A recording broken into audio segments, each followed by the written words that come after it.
Welcome to Car Shopping Questions and Answers. I'm your host, Brother Deshone, the auto advisor. And all I care about is making sure you pay less than everyone else for cars and never spend more than 30 minutes in a car dealership. That's been my mission. I spent 14 years in the car business. Now we do these live streams to make sure you have the strategies you need to save thousands of dollars, because there's only three prices you can pay with any car. Three prices: market value, above market value, or below market value. So all we talk about here is how to pay below market value, which leads to thousands and thousands of dollars in savings. And you can start typing your questions in and we will get to them one by one.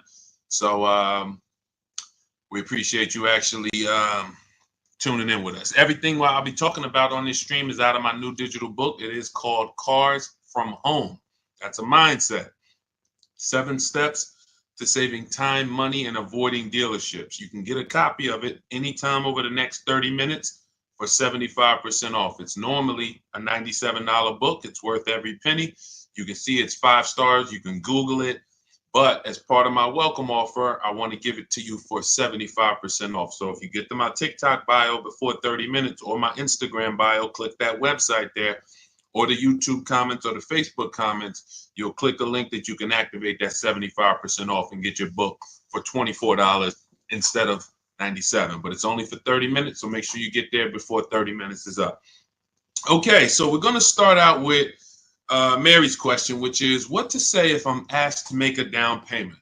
First thing you have to realize is down payments are not mandatory, and in all but 2 cases, they're unnecessary. So down payments, let's say you're looking at a car, it's $25,000. You want to buy it. The bank will lend as long as you have good credit, fair credit, good credit, great credit, 20% above what the car's value is.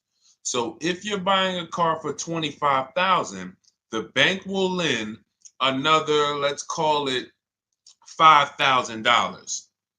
So they'll lend $30,000 against a $25,000 vehicle. Now, what does that $30,000 entail? Well, let's say you want to put no money down and you want to buy the car and put your taxes in the loan. The bank will approve that.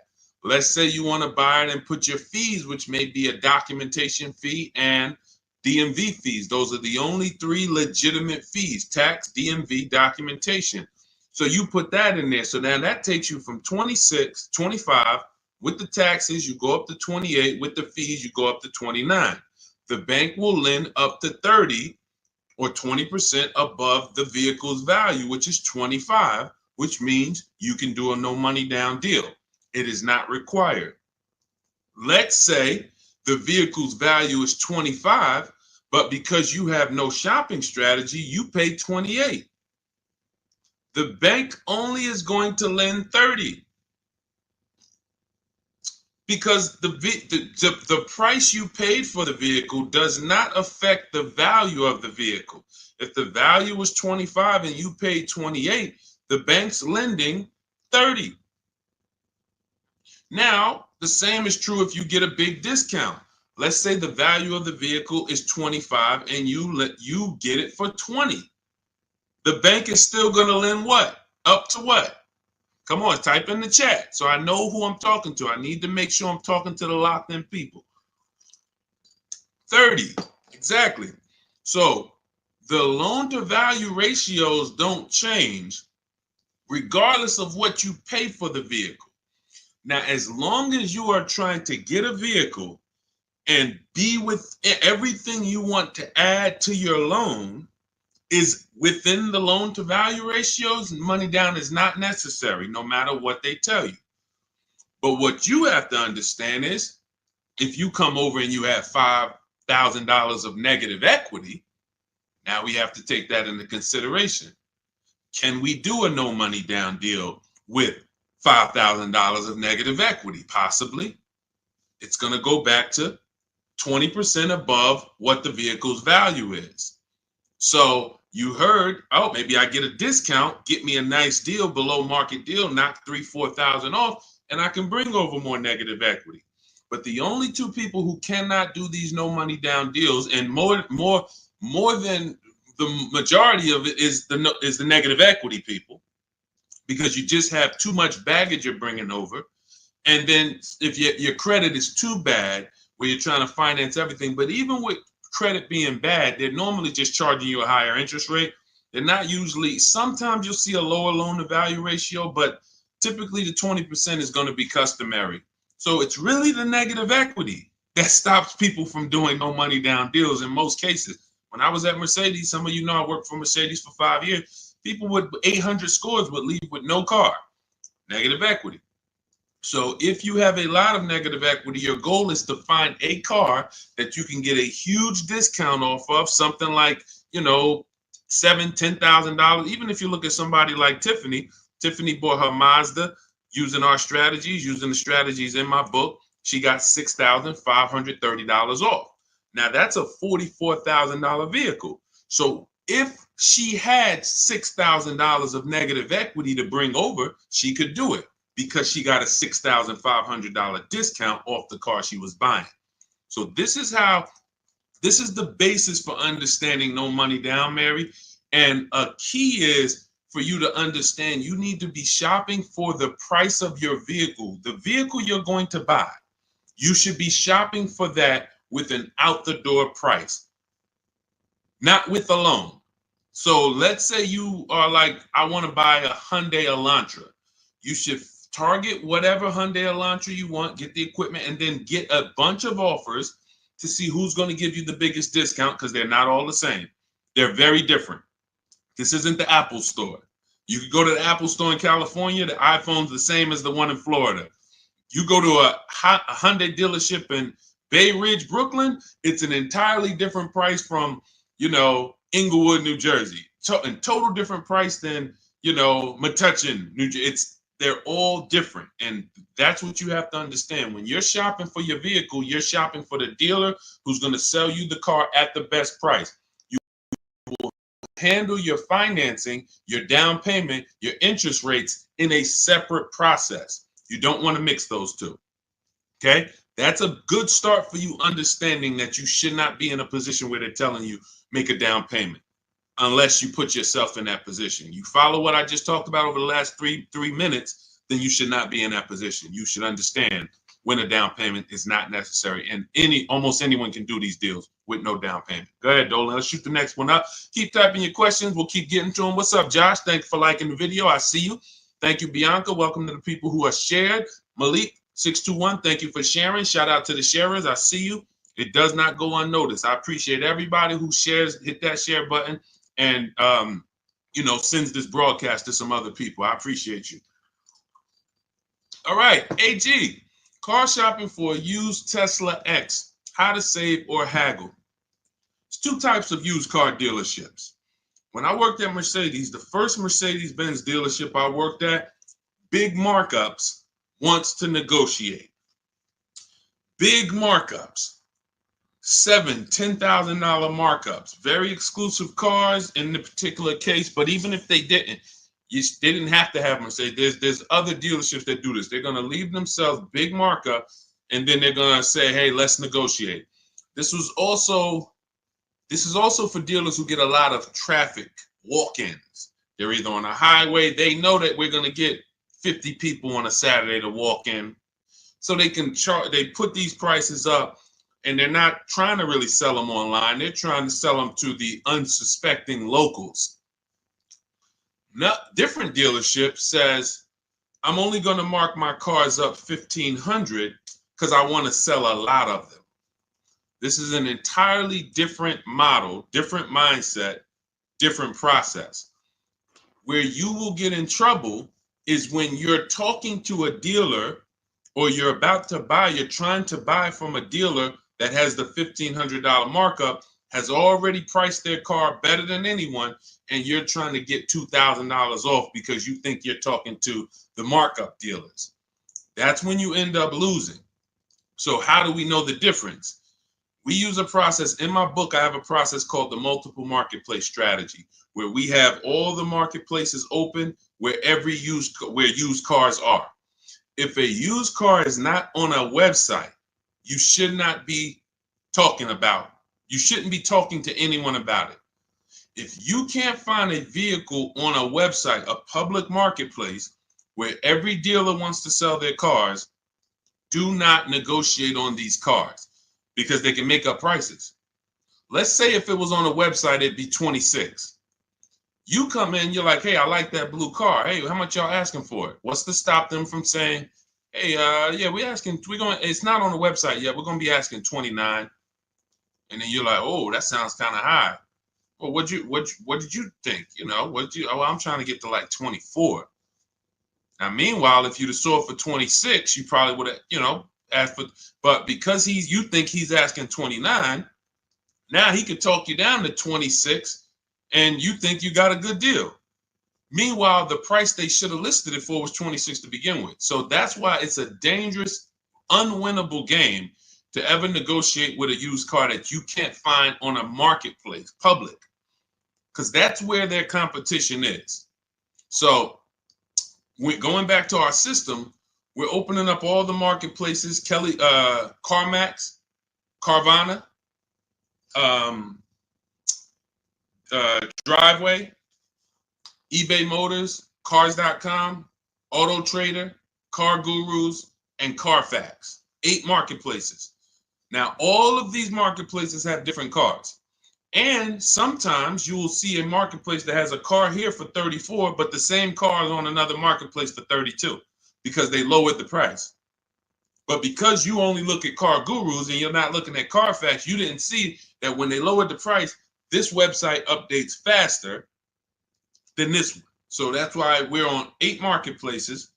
And then we're narrowing it down based on the first thing you need to do is look at assess the market, I call it. In my book, in my multiple marketplace strategy, this is called assessing the market.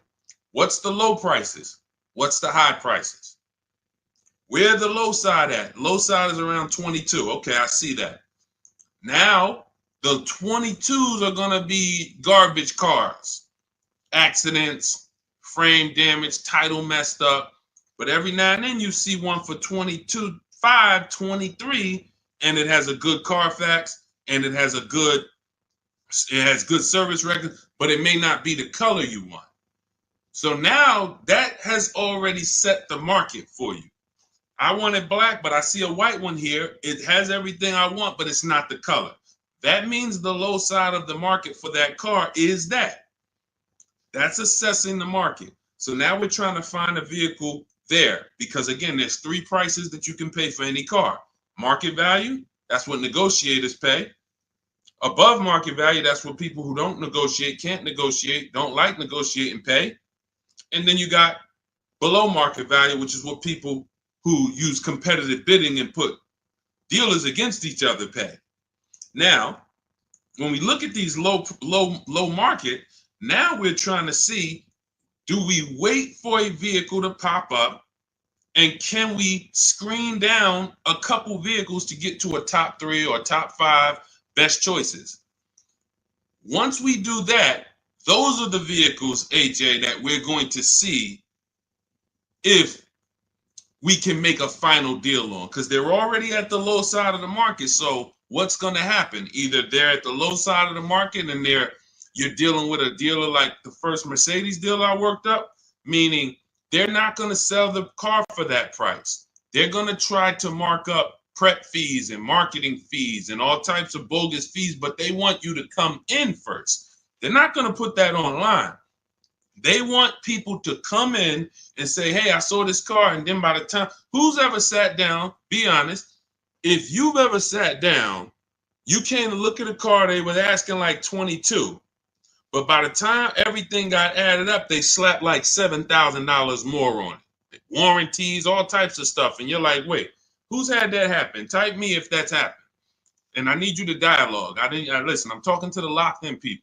Right, I see you, Josh, 100%. Okay, so this is a tactic. Look, absolutely. So this has happened to Judy, a lot of people. This is a strategy. It didn't happen by accident. They're purposely depending on people coming in, not calling in advance, and then they want to negotiate with them. Goes back to the first deal I said about the first deal I worked at. They want to negotiate. So the prices are so now that's what we verify. That's what we're only calling those top 3 to 5 dealers and saying, hey, besides besides the price here online, what fees do you charge? Once they say, oh no, tax, title, fee, doc, all right, now we know our last step is we need to get the original window sticker price so we can find out the true discount. Because we need to know, AJ, if we're dealing with a dealer who has the markup or not. And we never ask them for a discount over the phone. We go there because you got to understand these. I'm telling you how dealers operate because I've been inside. Every dealer who puts a used car on a website, we use a tool called V-Auto. It tells us where the vehicle we have priced at, where it ranks in the pricing. It'll tell us if we're in the top 3 best prices within 50 miles. It tells us that. So when you ask them for, hey, can you take off $2,000, $1,000 over the phone, especially if the car just got there, they're going to say, nah, listen, you can come in, we can see, but the car just got here. What we do is we drive there. We already know it's the best price on the market. So either way, we're coming home with a car. Unless it just doesn't drive well or something like that. Every now and then that happens. But usually when we leave and we know we've done our assessment from home, we're going to make that deal. That's how I did with my Infinity truck. I just had to test drive it, lock the deal up. When we do that, that's all we're doing when we get there. And we already know. Now, what we'll do, we'll ask them, hey, could you take off another $1,000? If they have it, they'll do it. If they don't, they might say, listen, we don't have it. The car just got here. I only got the car marked up. You see, we know they're telling the truth because we've done the research online. So now you know if you're programmed to only, hey, if I don't get 2,000 off, 3,000 off, then I can't buy it. And you're going to miss the dealers who want to, they literally put their cars online. They want them going in 24, 48 hours. They make sure they're the best price and they sell lots of used cars. You go in there trying to get 2,000, 3,000 off from them, you're missing opportunities. That's how it goes. Okay, this is all, that's all part of my multiple marketplace strategy. It's in my new digital book.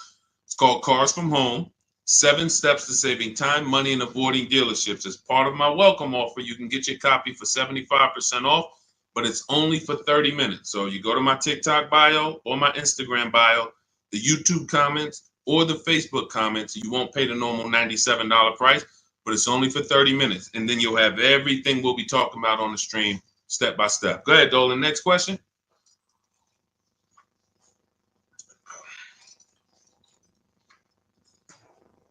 Okay, Mel, what's going on? A 5-year loan to buy a 2022 Jeep Compass. Is it good to trade in for a lease now? So this sounds like, Mel, you figured out you should be leasing, not buying. And now you're like, should I make that move now? In my book, step 1 is the leasing versus buying question, because this is the foundation of your car deal. You need to know how you're going to beat depreciation. So normally what happens is when people learn about the 8-year rule, which says if you're not buying a car to keep it for 8 years, then you should be shopping for a below market lease, not a purchase. So when people learn that, oftentimes they're like, okay, I know I'm not keeping this car. I'm in 8 years. Should I wait or should I transition to a lease now? There is no benefit to you waiting. As long as your equity situation isn't so bad where it's going to stop you from transitioning to a lease, the play is to move to a lease as soon as possible, because you're not going to get the money back you're putting into owning these cars. The only people that get the money back for owning these cars are long-term owners. 8 years, 10 years. We got people on here who have cars. I'm sure some of you have had cars for 8, 10, 12 years, maybe even more. We usually get somebody on here that has a car for more than 15 years. This is the people who get all the money out the cars. So if you're keeping a car in a short term, you're not getting the money out of them. You're putting the money in, But then when you go to replace it and you see how much you're getting back for it, you're like, wait, all this money I put in, this is all I'm getting back.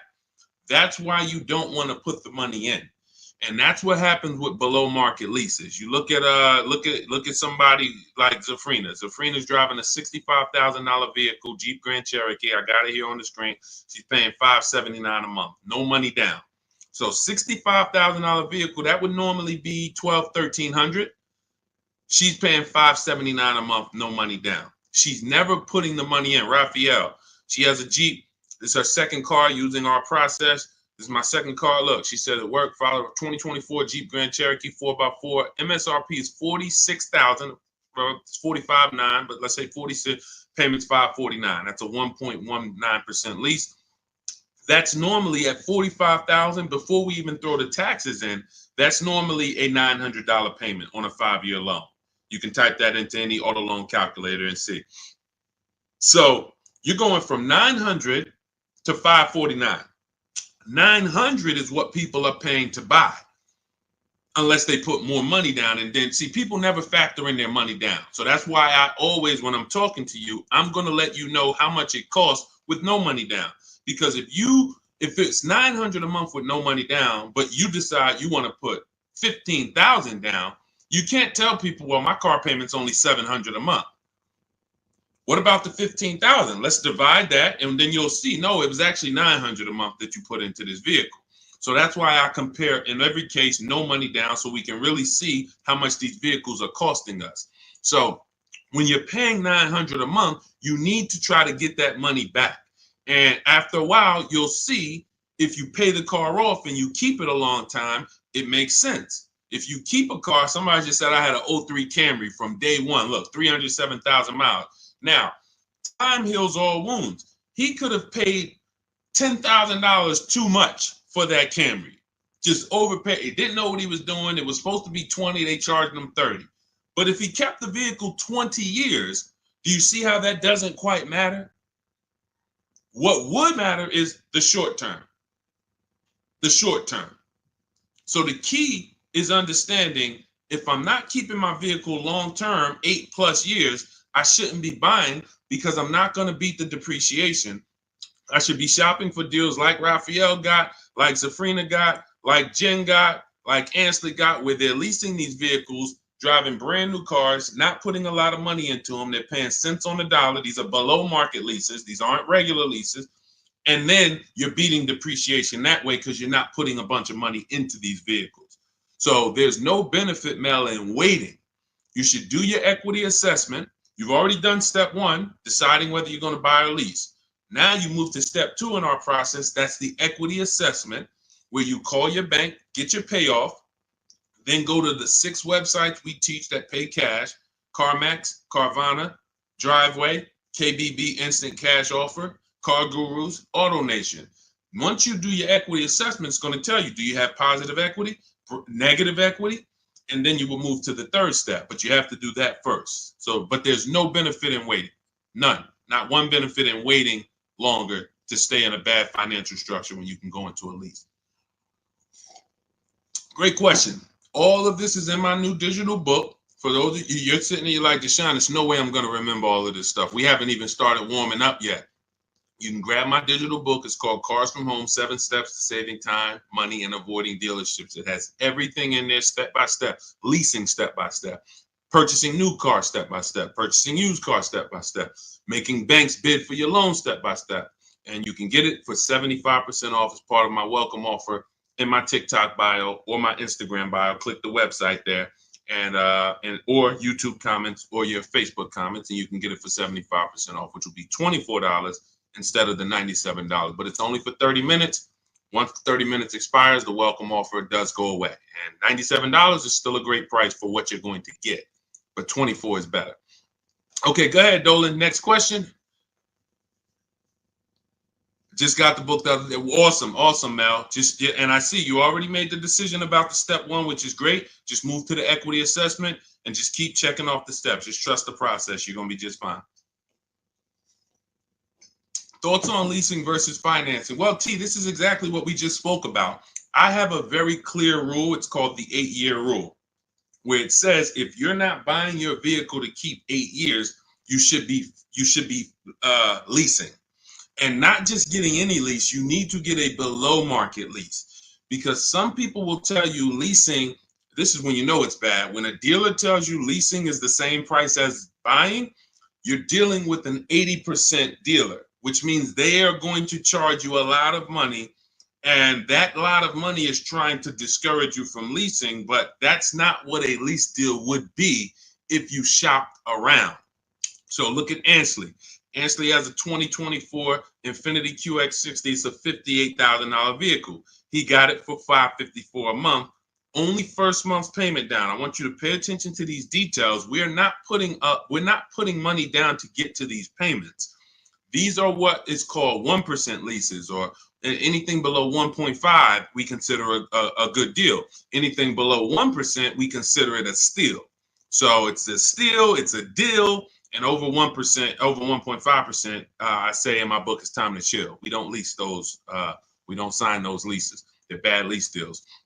But look at Jen. Jen pays $512 a month.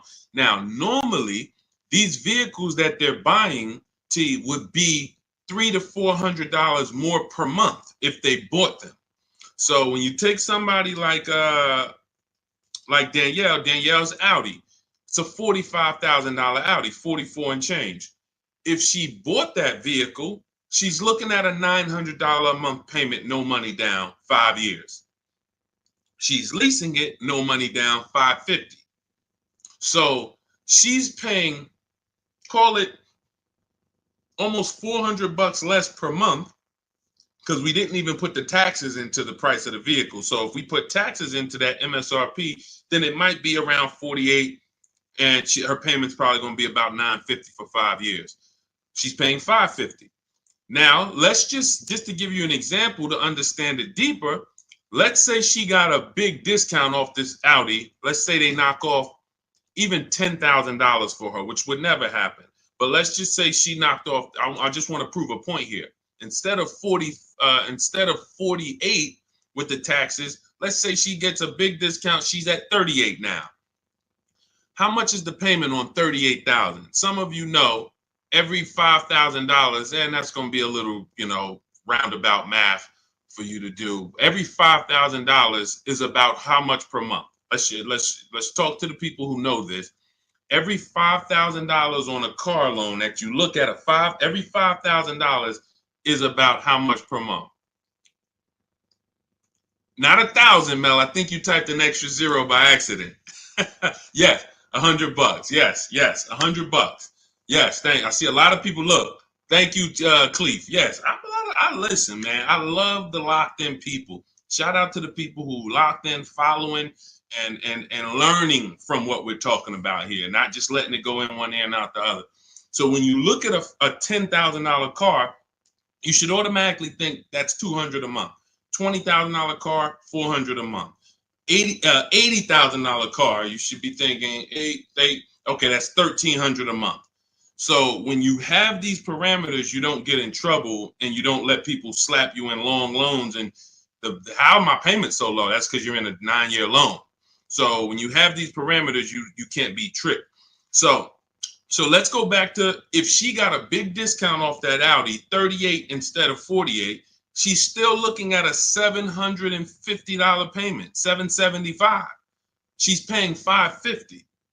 So that is an example of how it's nowhere close. Even with the biggest discount you would get off of a brand new car, a below market lease is still so much lower from an investment standpoint, from what's coming out of your household. And let's take one more scenario, and this is all tied into the 8-year rule. When I say you can make it easy on yourself and just say, if I'm not keeping the car 8 years, I'm going to shop for a below market lease. Now I'm explaining the math behind it so that there's math behind it. So all right, I didn't just pull the 8 years out of my hat and say, hey, there's math behind it. So let's look at one more scenario. Let's say Danielle, somebody says they want to get a used Audi, because there's some of you you're like, well, Deshone, what if I buy used? Does it still make sense? Does the 8-year rule still apply? Because I'm going to knock, 20, 30% off the price. If I get it used, now it makes sense to buy, right? No, it doesn't. Let's go deep on this. So let's say Danielle, instead of 44, where her Audi is, let's say she finds a nice one for 28. 3, 4 years old. I'm being generous. She finds a nice one for 28. With taxes, let's just round it out to 30. That's her all-in price. She finds her a nice 3 to 4-year-old Audi. 1 year left on the warranty, and then she's going to be on her own. $30,000. What's her payment? 5 years. What's her payment? Let's go. Type in. $30,000, $600 a month. Thank you. $600 a month. So we just took some very clear scenarios, and we took 35,000 would be 600 a month. Would be 700. Josh, 30,000 is going to be 600. Yep, you got it. I see you updated it. So now let's look at this. We have a scenario where Danielle's driving a brand new Audi for the next 3 years, $550 a month. Had she bought a brand new one with a dramatic discount, she's still be with a regular discount, she's going to be $900 a month. With a dramatic discount, she's still going to be it was close to it was 38. So 38, still close to almost $800 a month, $775. Then with her used version, if she bought a used version and got a great price on it, 28 plus tax, she's at $600. So every one of those scenarios is much more expensive than the purchase and then the lease, than the below market lease. And frankly, you can't really compare a 3-year-old, 4-year-old Audi to a brand new one. You just can't. Because you're only you're paying $600 a month, I'm paying $550, but the benefits even outweigh that. You're gonna have no warranty after a year. Anything goes wrong, you're on your own. You're going to, 3 years from now, your vehicle's going to be 7 years old. 3 years from now, I'm going into a brand new, another version, 2028 or whatever's going to be out then. So there's no comparison. When does the buyer win? The buyer wins in the long run. You can see the buyer's losing in the short term, right? In every one of those scenarios I just laid out, the buyer is clearly losing. Brand new car buyer paying $300, $400, $500 a month more than the below market lease, losing. The used person got a payment closer to the below market lease, but look what they're driving. 3, 4-year-old car. It's going to have no warranty soon. They're going to be on their own. And then the majority of that time they have it, they're going to have no warranty. That is the life of the buyer. But after 8 years, the money paid starts to stack for the lease person. Because if I'm paying $550 a month, all right, let's say Danielle gets 3, 4 Audis in a row. She just got 4 Audis, every single one of them, she gets below market deal $550. Below market deal $550. After she gets to year 8, she's paid more than these other people. Year 8, she's paid more. So at that particular point, financially, the buyers are ahead. But before that, the buyers have lost because Danielle's driving better vehicles for less. That's why it's the 8-year rule. This is the first decision you make, because if you make this wrong, you lost. If you go in to buy a car, if you go in and you buy a car, but you should have leased, you lost. I just showed you. Doesn't matter how good of a deal you got. Man, Deshone, they knocked 15% off for me. Does not matter. If you're going to replace that vehicle in 3, 4, 5 years, you would have been better off getting a below market lease and never tying up all of that money in the vehicle. That makes sense? Type $signs if you're clear on that. Type $sign, $sign if you're clear on that. All of this is in my new digital book. That's step 1. It's called Cars from Home. It's 5-star rated. Thank you to everyone who's reviewed the book and rated it. And it's called Cars from Home, 7 Steps to Saving Time, Money, and Avoiding Dealerships. That was step 1, which is our leasing versus buying question. That's how we put our deal on the right foundation. And that's the most important question. It's literally called that in the book, the most important question. How many years are you going to keep the next car? That's when we decide leasing versus buying. So as part of my welcome offer, you can get your copy of Cars from Home for 75% off in my TikTok bio or my Instagram bio. Go to click the picture of me, click the website. and then you can activate your 75% off for the book, but it's only for 30 minutes. Also in the YouTube comments or the Facebook comments. After that, price goes back up to $97. Welcome offer is gone, but go get your book and come on back to the show. And make sure when you get the book, you screenshot the thank you page, because on that thank you page is the link to open the book. I also email you a copy, but sometimes you type in your email wrong, you type in too fast, and that screenshot has my support team's email, where you can email my support team just in case you type your email wrong and your book's not in there. So go ahead, Dolan. Next question. Just keep them coming. Keep typing your questions, y'all. We will get to as many as we can while we're on. How do you calculate the negative equity? This is a great question. Negative equity, you want to calculate based on your highest possible offers. When you calculate your negative equity based on anything but your highest offers for your vehicle, then you are now putting yourself in a position where you have more negative equity than you would have. So let's say you go into a car dealership, which we never do, and talk numbers. We go into a car dealership, test drive, pick up our car, but you're there, you're talking numbers. Now they look at you and they tell you your car is only worth 16. You have $6,000 of negative equity. That means you owe 22. So your car's worth 16, you owe 22. They're telling you you have $6,000 of negative equity. Now, the problem is, if you believe that without actually doing what we call the equity assessment, which is getting bids for your car from companies that pay cash. They buy cars same day, you come out, or sometimes they send an inspector. It's a very quick process. They cut you a check and they pick up your car, right? There's 6 companies we use right now to do that. Carvana, CarMax, Driveway, Kelly's Blue Book, Instant Cash Offer, AutoNation, and Car Gurus. Now, these 6 companies bid, we get their bids. Now, let's say CarMax decides they can pay you $19,000. You owe 22. How much negative equity do you have now? The dealer, your car was only worth 16 to them, but to CarMax, it's worth 19. So instead of 6,000 negative equity, you only got 3,000.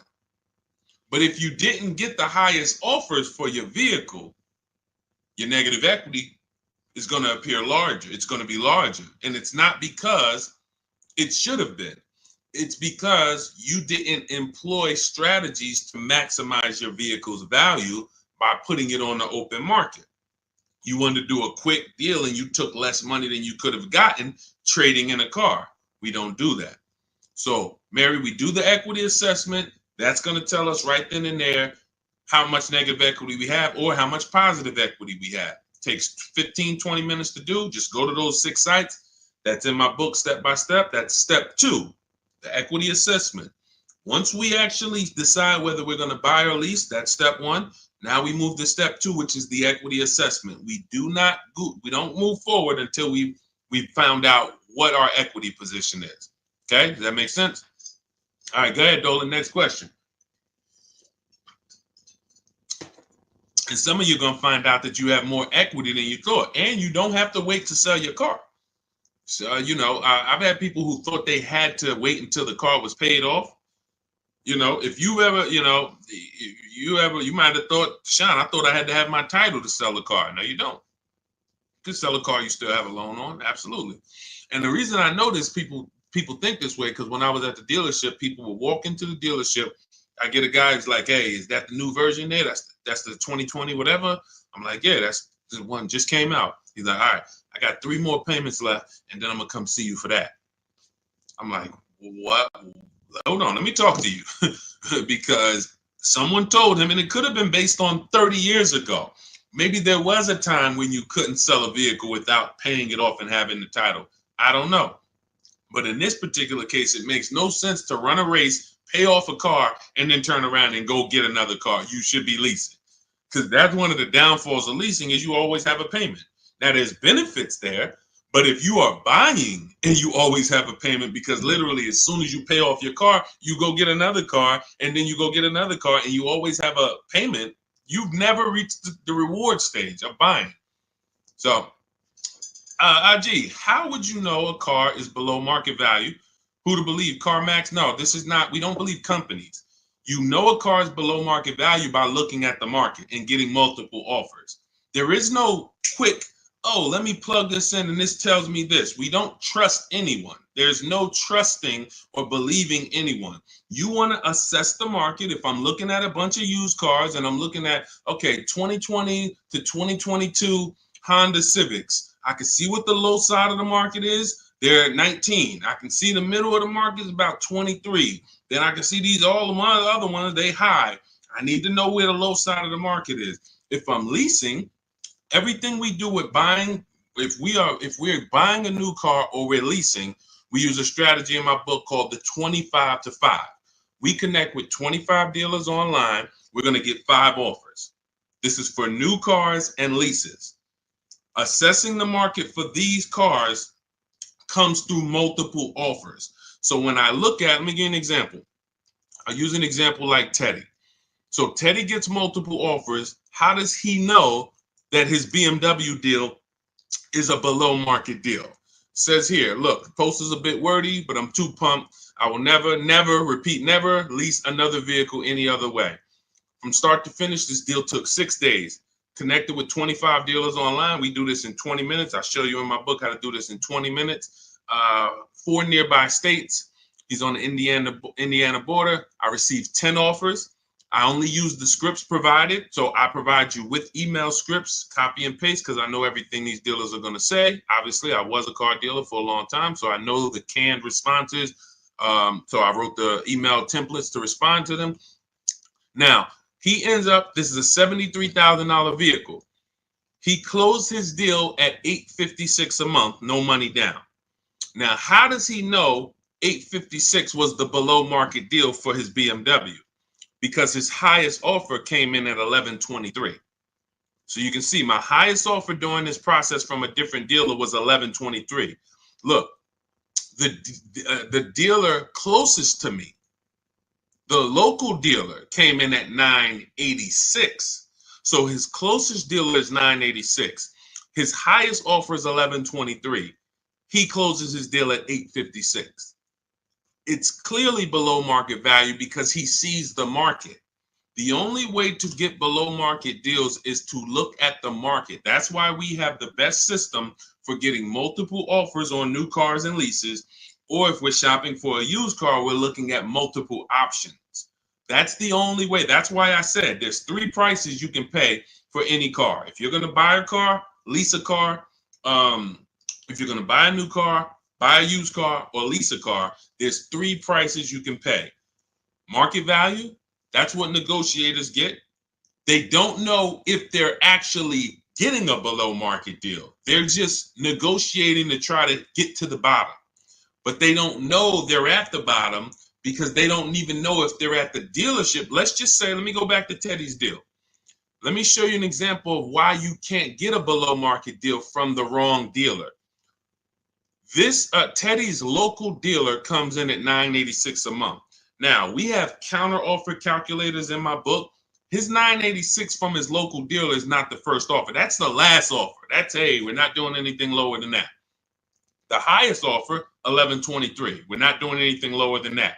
So if somebody's in there and they're negotiating with one of those dealers, they're not going to get to $856. They're at the wrong dealer.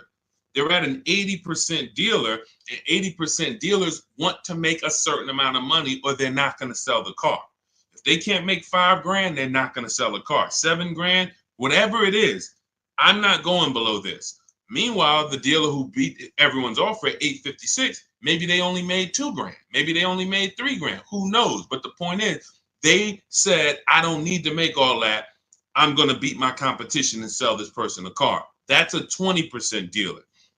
That's why I say negotiators pay market value. People who don't, if you don't negotiate and you're like, man, Deshone, I just go and I close my eyes and just wake me up when it's over and I could drive out of here. You're going to pay above market value. So you're gonna, because you just don't have any, you don't have any fight in you, you have no strategy. But below market is reserved for the people who are putting dealers against each other, because it's the only way to know you got a below market deal is when you can look at enough options and know that you paid less. It's like this with anything. It's not just cars, TVs the same way. If you were buying a 100-inch TV, how would you make sure you're getting a good deal? You're going to look at probably 30, 40 TVs in every website. Then you're going to be, oh, this one's on sale, $699. All the rest of them is $900 and $1,000. Clearly, that's the below market deal. Same principles.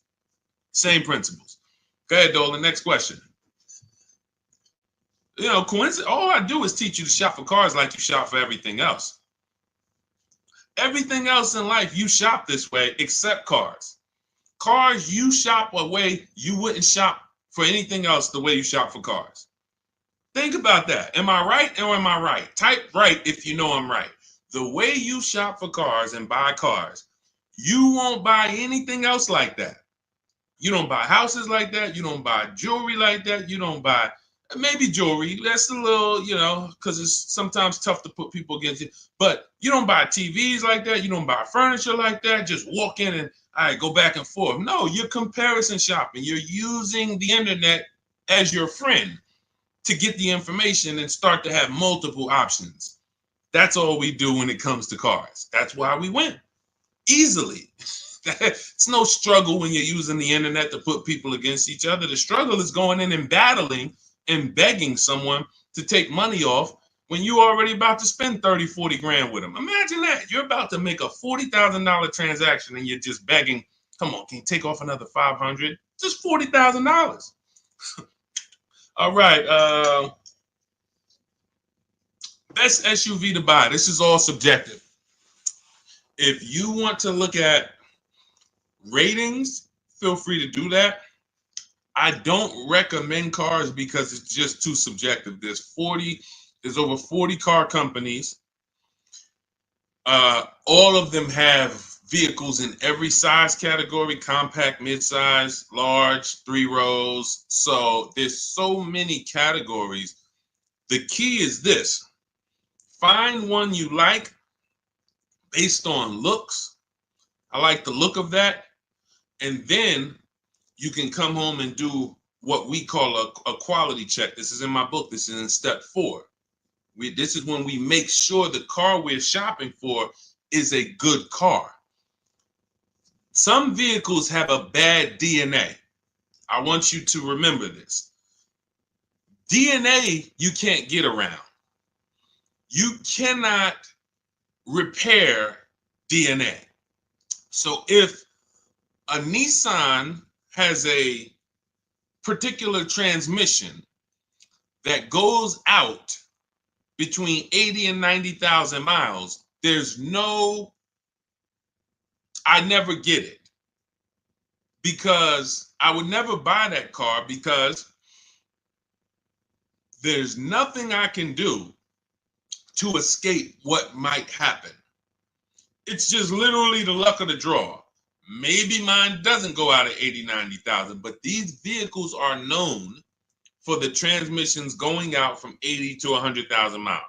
That's why you'll notice a lot of Nissans for sale. They got like 80,000 miles on them, 90, because people get rid of them right when the transmission starts slipping or right before it goes out.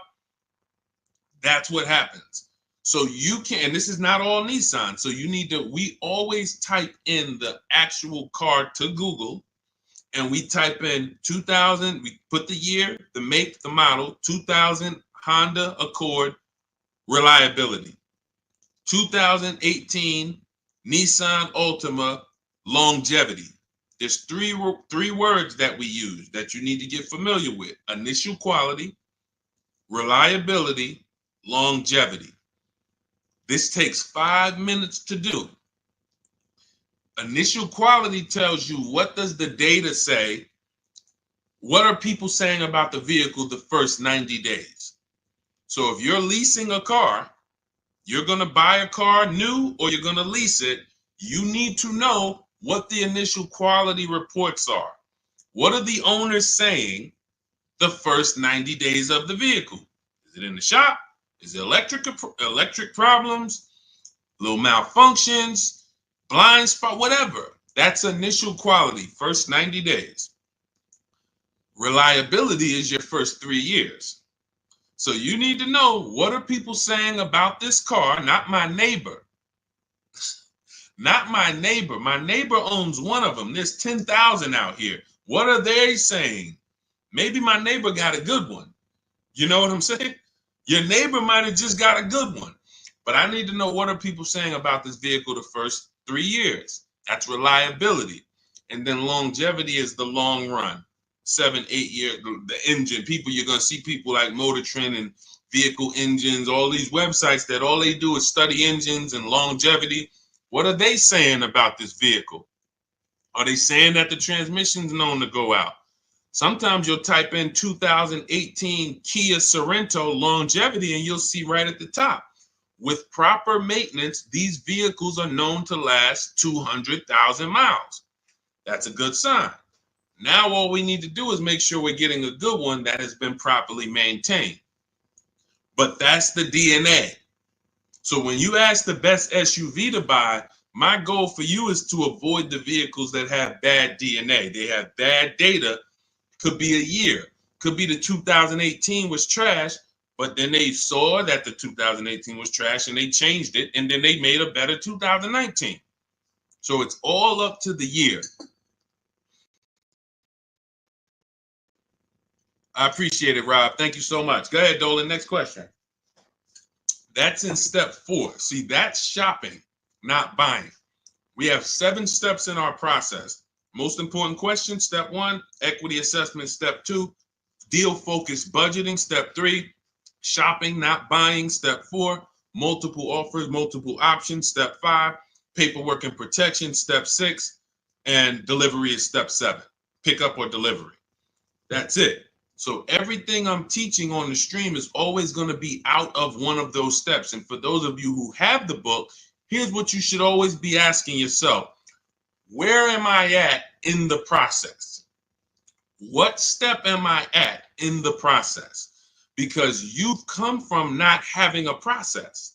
So you don't know what to do first. Should I be thinking about my trade-in? Or, oh, matter of fact, wait, he said don't trade. And then, all right, when do I get my loan? Do I get a pre-approval? You don't know where these things go, what order they go in. But I do. That's why we created a 7-step process that accounts for everything. So you always want to be asking yourself, where am I at? What step am I on to make sure, all right, listen, why am I focused on budgeting right now? And I haven't even decided how many years I'm keeping the car. That's my first step. That's what it's about. Okay, Judy, my Jeep lease is up in 2 months. Strange lease of 5 years. Would you finance the car at the end? You've had the car long enough and you're not owning it. So whatever type of financial deal that you went in on this, it was not a good deal because you're paying way too long on a car that you're not going to own. That's the reason we don't buy our leases. We don't do 4-year leases.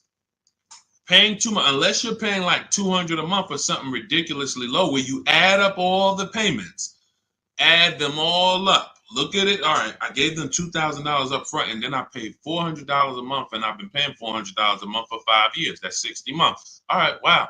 All right, I paid them a lot of money. Add that up, and you'll see, compared to the MSRP, I paid way too much for this car that I'm giving back. So that's why I wouldn't suggest you buy it, because if you're not going to keep it long term, normally with a lease, it's broken into 2 sides. It's a part you're going to use, and then it's a part you're giving back to them. You're not paying towards that part. Let's say it's 50-50. You could stretch your side out. You got to pay half this car. You could stretch that out for 4 years or 5 years. But it has nothing to do with that back end. You're still going to owe. If you want to buy this thing, you still got that other half. So I don't know what your lease deal is, but if it's structured like a normal lease, you've just broken down your side. You're not paying it. Now, if you've paid into the car, 60, 70% of the car, but I don't think you have, because that wouldn't be a lease. That would be a loan. That would be like, hey, I'm paying the car off. I paid it off for 5 years. I only got 2 years of payments left. I should only owe a small amount. If that was the case, then that's different. But on a lease, if you just took a 5-year lease, then you're paying your half. You're not paying towards the back. So you might have a very, very low payment, but you're not actually building, you're not paying towards the car. You're only paying towards the half you're going to use. So in that particular case, I would give the car back. Now, again, I don't know the exact details, but that just doesn't, but here's the benefit of leasing is cents on the dollar. Look at somebody who has a Jeep. You can see here, Raphael got her Jeep. It's a $46,000 Jeep. She's paying $549 a month, no money down. So she's putting into this car $549. Let me do some math. This is why when we get away from these structures, it doesn't make sense anymore. $549 times 36, that's $19,700. Now, going back to her deal, the vehicle itself is $45,900 plus tax and fees. She's going to pay $19,000 over 3 years. That's less than what the vehicle would normally depreciate. So her vehicle that's 46 minus 19, about 27 is what's left, not to mention her tax. This is why you have to be judging the lease deal. Leasing is all about, I need a low payment and I need to pay less than I would have tying up all of this money. So once we get into these long leases, we've defeated the purpose. We've defeated the purpose of leasing. So I wouldn't finance the car at the end, Judy, unless you look at your deal and you can see that you only owe like another 10 grand or something, or 12 grand. Then okay, maybe you do pick it up on the back end, but then you should have equity, because if it's going like a normal loan and you've been paying for 5 years, you should do your equity assessment. You have equity, but if you're in a 5-year lease, you won't have equity. All right, that's a strange structure for sure, like you said, and never do it again. Unless I'm wrong about it, that's just not something that you want to do again. And hopefully you had a super low payment and you just kept the payment low for 5 years. But again, you're in the same car. There's no warranty. It's just, let's do something different. There's much better ways to benefit financially and drive, nice vehicles. Yep, you got it, Elaine. Thank you. Thanks for always tapping in. I always see your comments on my videos. I appreciate it. Go ahead, Dolan. Next question. Okay. Rita, what have you heard about the 2024-2025 Nissan Kicks? I would look at what we said over the last 7-8 minutes when we're checking the DNA of a vehicle. I ran down how we check reliability, initial quality, and longevity, and I would let it go from there. I don't give my opinions on cars. Now, what I do is I'm preparing these top 5 reports. So that's something we want to launch big in the next 2-3 weeks. We want to start giving you, based on the data, what are the top 5 worst SUVs, compact SUVs? What are the top 5 worst luxury cars? What are the top 5 best compact luxury cars? So we want to give you those things based on data, but that's not my opinion. You don't want to take someone's opinion on a car. You want to go where the data goes, because the data polls tens of thousands of people who have the car, and they report, this is what people are saying. This is what most people are saying. And that's all we want to focus on. But what I do, Rita, is go back into the YouTube video, rewind about 7-8 minutes. You'll hear my whole layout of how we check reliability, dependability, initial quality, longevity, how we check the DNA. That's checking the DNA of the car. And that's what's super important. You don't want to end up with a car that's in the shop every 3 months. I could teach you to get paid less than everyone. Yeah, all right, you use the strategies, you paid less than everyone. But what does it matter if you have a car that's now, every time you go out, check engine lights on, every 3 months, check engine light. What is this? So make sure you do that. Okay, and this is all in my new digital book, Cars from Home, 7 Steps to Saving Time, Money, and Avoiding Dealerships. We're talking about a piece of step 4, which is shopping not buying. The reason it's called shopping, not buying, is because shopping is deciding what you want. Now, you're not taking enough time to do that. You are letting people rush you in a lot of cases. And now, once we decide what we want, it only takes us 90 minutes to get it. You saw what Ansley said. He got his deal, Teddy, 6 days. I got my below market deal. Ansley, he got his Infinity truck. Look, he said, I started the process Saturday. I accepted a deal Monday. It's quick. By the time we hit the market, we are seeing below market deals like that. So it's not even a matter of needing a month or 2 or 3 to be able to do this. Now, if you have time, you can watch the market, because deals change every month. So you can watch the market and see, okay, let's see the lease deals next month. Let's see where the used car price is going next month. Are they going down, up? So if you have time, that's a benefit. But even if you have a week, you can still get a below market deal. So that's step 4, shopping, not buying, deciding what you want. And when you do this the way I'm teaching you, you'll never worry about getting a car and then 3 months later you're like, man, I don't like this car. I need to replace it, which is a loss because you're going to lose money because you already depreciated the car. Now you're trying to replace it. So you're going to lose probably 15% of the value, whatever you paid for it. So we don't want to do that. You want to take the time to shop. You want to choose your vehicles wisely, test drive them, and you want to enjoy the process. And you will enjoy the process when you stop mixing buying with shopping. Let me say that again for those in the back. You will enjoy the shopping process, which is deciding what you want, when you stop mixing that with buying. Hey, Charlie, we're going out this weekend. You and your mother, we're going to go test drive some cars. We're going to go see the Nissan. Then we're going to go to the Chevy dealership. And I want you to sit in the back, and I want you to make sure that you can get all your football equipment back there. We're going to look at like 3 different vehicles. Oh, that sounds good. That sounds good. Now you're at the first dealership. You see it. Okay. All right. What do you think, Charlie? This is nice. But yeah, this is nice, Dad. I like it. Let's go see some other ones. Next thing you know, the salesman says, hey, well, we got a sale today. So 1-day sale. Oh, now you're sitting down. Now you're sitting down. What are you talking? Well, Dad, what's going on? I thought we were going to the other dealerships. Yeah, son, hold on. Me and Daddy and Mom, we're working a deal here. Next thing you know, you're buying, not shopping anymore. And this is how you leave money on the table. Don't shop competitors. This is a tactic. Call them the showroom shackles. They want you to sit down, just picture, remember this. Every time you sit down at a dealership, just picture shackles coming out of the armrest of the chair, and because isn't it like that when you try to get up? Doesn't it feel like you're shackled? When you try to get up, hey, some of you can't even get your keys back. Hey, where my keys? Hey, you got my license? Hey, who has my driver's license? Hey, did you give me back my license? So this is a tactic. So once you understand, we avoid all of this. We never talk numbers in the dealership.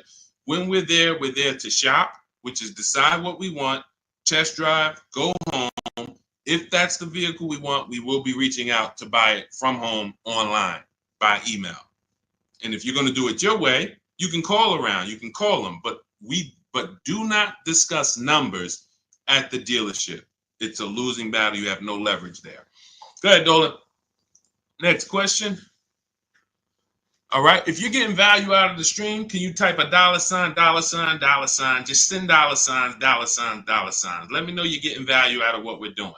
Every time I see the $, I appreciate it. It lets me know we're connected and you're getting what we're talking about. Thank you, Sherwin. Thank you, Raphael. Thank you, Rob. Appreciate you.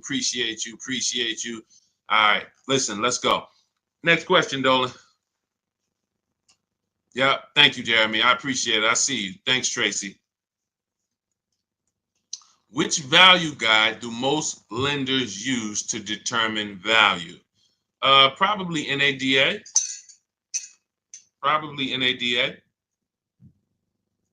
But you should be shopping for below market deals. You could, if most people are paying 25 and the bank's using 25 as the value of the car, I don't want to pay 25. Why do I want to pay what everyone else is paying?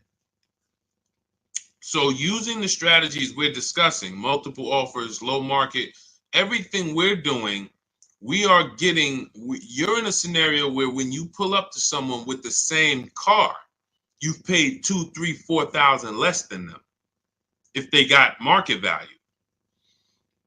If they paid above market value, you might have paid 6,000 less than them. And this happens. Unfortunately, it happens sometime at one dealership. I remember I was at a Mercedes dealership and a customer comes in, he's going nuts. He's like, hey, I got an E-Class. Me and my neighbor, we go out to dinner the other night. We got the same car. I'm paying $200 more than him a month. He was pissed off. Now, how does that happen? One person paid above market value. Maybe the other person paid below market value or market value, but it's a $200 spread. Same vehicle. So when you're using what we're talking about, what you're learning in my book, what I talk about on these streams, you are not anywhere near what lenders should be looking at you and saying, man, that's be good. I don't know how you got the vehicle for that price, but that's a good loan to value ratio. In case the vehicle gets totaled, we know that we're in a good position. We know, rather than, hey, this guy has a vehicle, it's worth 27, but he bought it for 28. He's cutting this thing close. He needs gapping. So, all we care about is below market. We're not interested in none of these high prices, and how bad they are for other people, unfortunately. Go ahead, Dolan.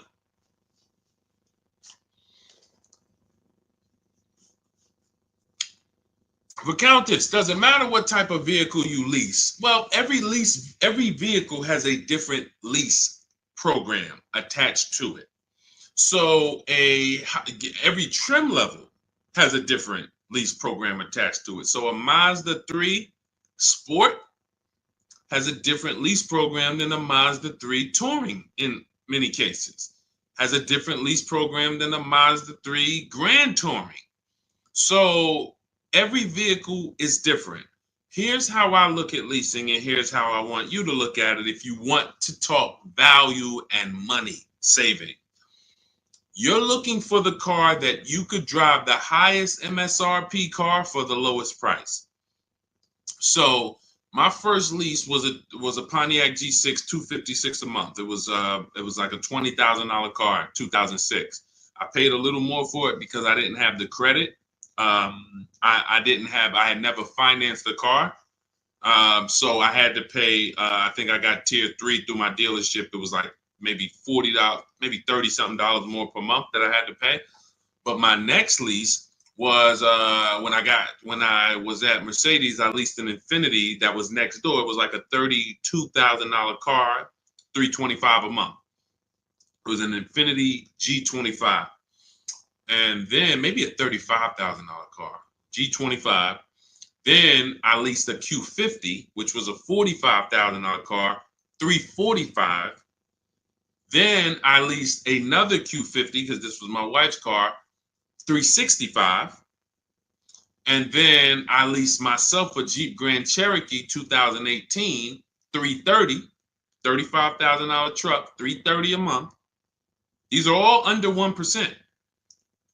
You take the monthly payment, divide it into the total MSRP.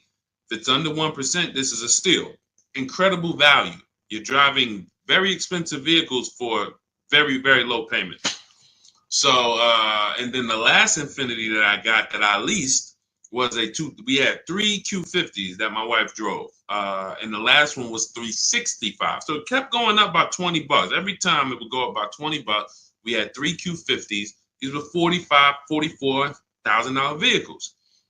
So that's how I approach leasing. Now, I might look at another vehicle, the same $45,000, but the lease program is not as aggressive. Once I shop my offers, maybe I'm at $500 because it's a different lease program. The lease program, in order to be at a 1% lease or close to it, you need a lot of support from the manufacturer. You need rebate, you need incentive, and then you need to get bids.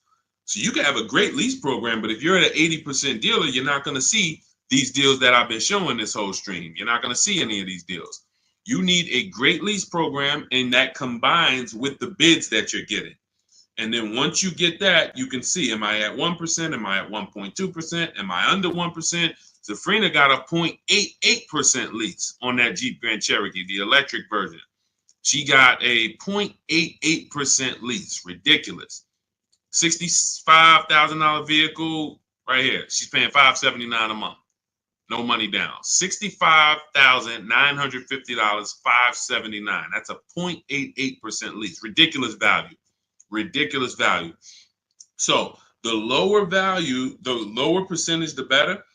I max it out in my book. I teach you the 1.5% rule. 1.5%, we don't lease above that. We don't lease cars where the lease deal is above 1.5%, because when you add up all the payments, you're paying too much for a car you're giving back above 1.5%. It doesn't make any financial sense to lease the vehicle at that point.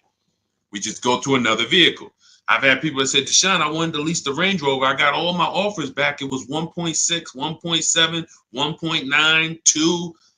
What do you think? I said, pick another vehicle. Go back to the Range Rover in 3 years. Maybe it'll have a better lease program then. There was a time, I remember Range Rover Sports had a great lease program. There was a time where the Velar had a great lease program. It goes away. And then they're like, hey, you know what? We need to sell some of these. It comes back. So, but it's so many vehicles out here. It doesn't make sense to lease something where you can't get it for below 1.5 or even lower, because there's just so many vehicles. You can find one with a great lease program using what I teach. Every vehicle you shop, it's only going to take you 90 minutes to see the market. Once you get to step 5 in my process and you're actually shopping the market for lease deals, it only takes 90 minutes to go to the websites, copy my scripts, and then get the offers back. So you can do this for 3-4 vehicles over a weekend if you want. But that's what you need to do. And then you determine what's the best value for me. Simple. I'm only leasing vehicles that I know I can drive them for cents on the dollar, and they're expensive vehicles. I don't even do 1.5. Sometimes you'll see somebody, they really like a vehicle. I always say, if you really like a vehicle, you shouldn't be leasing. If you're leasing, you don't love a vehicle. So let's put that out there. If you're switching vehicles every 3, 4, 5, 6 years, you don't love the vehicle. People who buy their vehicles to keep 8, 9, 10 years, then we can talk about love. But leases, they so fast. You lease a vehicle in 2.5 years, you got to start thinking about what I want next. 2.5 years, what I want next. So there's no love here. You just find something you really like that has a great lease program where you could pay these low prices, and then you move on and you do it again in 3 years. Don't fall in, that's what leasing is about. All right. So, and look, I saw somebody say that Audi, there's no rhyme or reason. All you can do is pick a vehicle, shop the market. There's no Audis have the best lease deals, Jeep Grand Cherokee, because look at how many vehicles are within Audi. You have the Audi A4, and then I told you have different trim levels. You have the Premium Plus package. You have Audi A6. You have the Honda EX, EXL, Touring. These are all different lease programs. So there's no way for you to say, oh, well, I know Jeep Grand Cherokee Limited, they have a good lease program. No, you pick a vehicle, shop the market. None of these people who got these lease deals thought that, or none of the, even the people who purchased, no one, Sean saves 20 grand off his F-150 Lightning. He didn't know he was going to save that much money. Kimberly, Maserati, she gets $21,000 almost off the vehicle. She didn't know that. She didn't pick the Maserati because she knew she was going to save $20,000. She said, hey, Maserati's my first choice. Let me go shop for it. Oh, below market deal on this is $20,000 off. That's the way it works. Look, at the time last year, Eddie bought this 2023 Toyota Camry hybrid. They were extra hot at the time. He shops his best offer at that time is $2,086 off of MSRP. They had no rebates. He got multiple offers, and he said there were several dealers still charging MSRP over MSRP. Now, the market's changed on these in a year, but at the time, that was the below market deal. So no one goes in knowing how much a below market deal is going to be. You pick your vehicle, use my strategies, you get your offers, 24 hours, 48 hours, you have all the offers, you can see, how does it look? You got 5 offers, 7 offers, how does these look? Oh, wow, I'm saving $6,000. That's the best offer. All the other ones are saving me less than that. Oh, here, I'm saving 10 grand. Then you make your decision. Simple. And once you know how quick it is to actually do this, it's going to blow your mind, because you're going to say, any vehicle I'm considering, I can shop the market on it in 90 minutes and know what the below market deals are. Very empowering. So everything you're learning is out of my new digital book. It's called Cars from Home: 7 Steps to Saving Time, Money, and Avoiding Dealerships. This is a 7-step process for below market leases, below market new cars, below market used cars, step by step, A to Z. There's nothing left to chance. You can get your copy of it for it's normally $97, but 75% off, as long as you get to my TikTok bio before the 30 minutes is up, or my Instagram bio, or the YouTube comments, or the Facebook comments. That's my welcome offer. It's a digital book, so it will be in your inbox immediately. As soon as you get your book, make sure you screenshot the thank you page, because that does have my support team's email, just in case you type your email wrong. We can't email a book to a wrong email, so you could always reach out to my support team.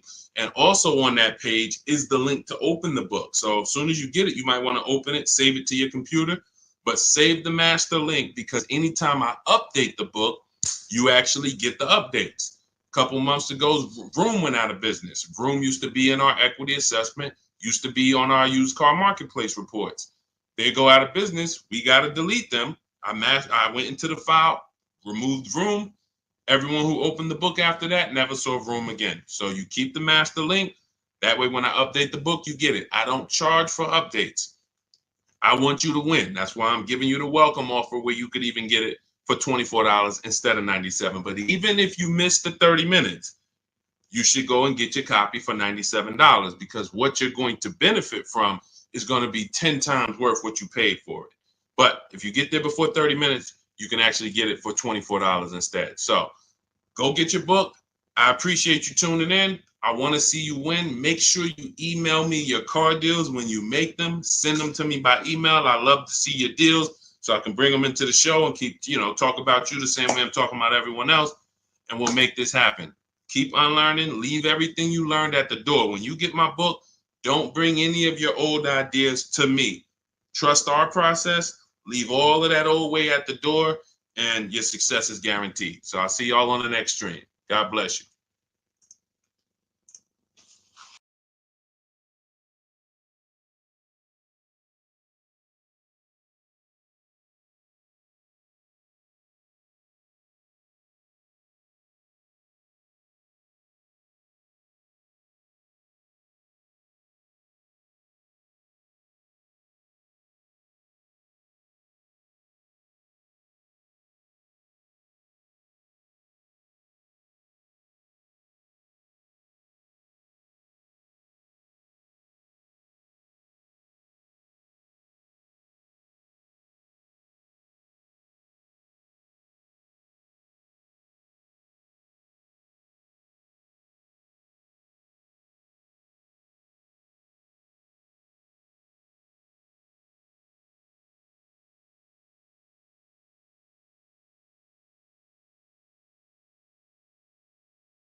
Poland's in the back.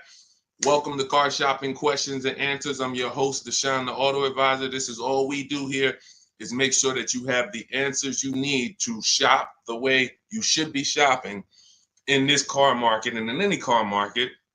You should be putting dealers against each other. So all I do is make sure that you know what you need to do. We don't hold back. There's no fluff here. We get down and dirty. And but I do want you to lock in. If you have a notepad, you're going to want to take notes. You're going to want to watch this recording, because we're going to be going over some stuff you've never heard before. Pretty much everything we talk about here is stuff you've never heard, you've never done, and that's okay. That's why we represent unlearn, relearn. All right, we got to unlearn the old way Everything on the show is sponsored by my new digital book, Cars from Home. Thank God it's 5-star rated. Thanks to everyone who's reviewed it. You can get your copy for 75% off in my TikTok bio, in my Instagram bio, in the YouTube comments, or in the Facebook comments over the next 30 minutes. You got 30 minutes to get 75% off, and that book will be in your inbox in 5 minutes. You'll have everything we're going to talk about on the stream and more. All right, so let's get started with the first question. What's a good mileage on a decent first car? Well, you want to look at mileage per year. So if you're looking at a car that's 5 years old, you want to consider average miles driven is 10 to 12,000 miles. That's average miles for a driver. So if you look at a 5-year-old car, 60,000 miles is just fine. You're looking at an 8-year-old car, 8 times 10, 80,000 miles, 96,000 miles. That's perfectly fine average miles for that car. Now, some people like to get below average miles. That's fine too. You know, anything above that. But here's what's more important than the mileage on the car. Service records, absolutely paramount. In fact, let's go to what really makes the car good or not, the DNA of the car. The DNA of the car is things that can't be fixed even when the first owner took care of the car. You might have a car, we always do what's called an initial quality check, a longevity check, and a reliability check on each car. I'm going to show you how to do that very easily. It takes 5 minutes. All of the stuff that I'm talking to you about takes minutes, not hours to do using a computer. So when you said the DNA of a car, that's something that can't be controlled because they made it that way. So if you look at a car and it has bad electric issues, that's in the DNA of the car. Doesn't matter if it was taken care of, doesn't matter if they serviced it. It's built in. Some cars, when you do your longevity check, let's say you're looking at a 2018 Nissan Sentra. You type into Google 2018 Nissan Sentra longevity. You're going to see, hey, some of these vehicles have electrical transmission problems at 80,000 miles, 90,000 miles. It's in the DNA of the car. Doesn't matter if you got a good one. Doesn't matter if you got a bad one. Chances are you're going to deal with these issues. So what we do, any car you are looking at, a used car, I want you to type in the year, the exact year of that car, and then type in reliability. That's going to tell you what they said about the car the first 3 years. You skim the articles. You don't need to read. All you're literally doing is skimming that first page. If you see this car has less than normal reliability, less than average reliability, you want to look for red flags. Then, once it passes the reliability check, then you type in 2018 Nissan Sentra longevity. Skim the articles. You'll see things about the engine. You'll see, okay, these engines last 200,000 miles. You'll see any red flags. You look at that first page, skim it. That's going to tell you everything you need to know to see is the data showing on these cars that it's bad. Don't listen to your neighbor. Your neighbor has one car. Hey, I love this car, but there's 10,000 other people with that same exact car, and maybe 20% of them are having an issue.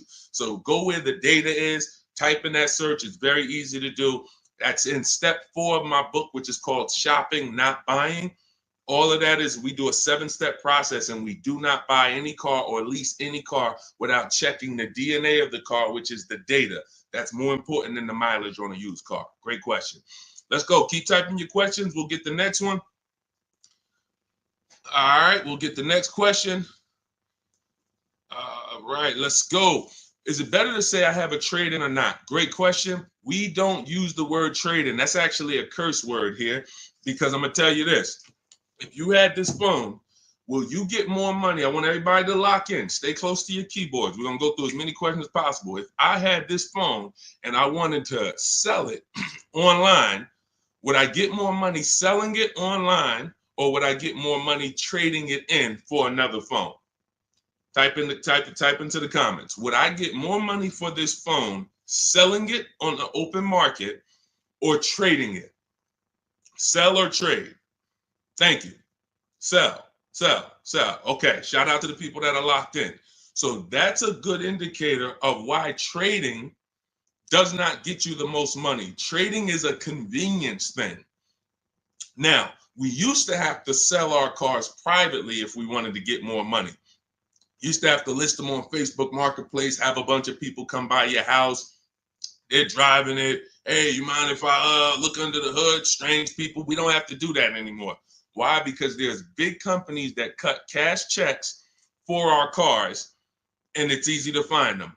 I'm going to give you the 6. CarMax, Driveway, Carvana, Kelly's Blue Book Instant Cash Offer links you to a local dealership to get a cash offer.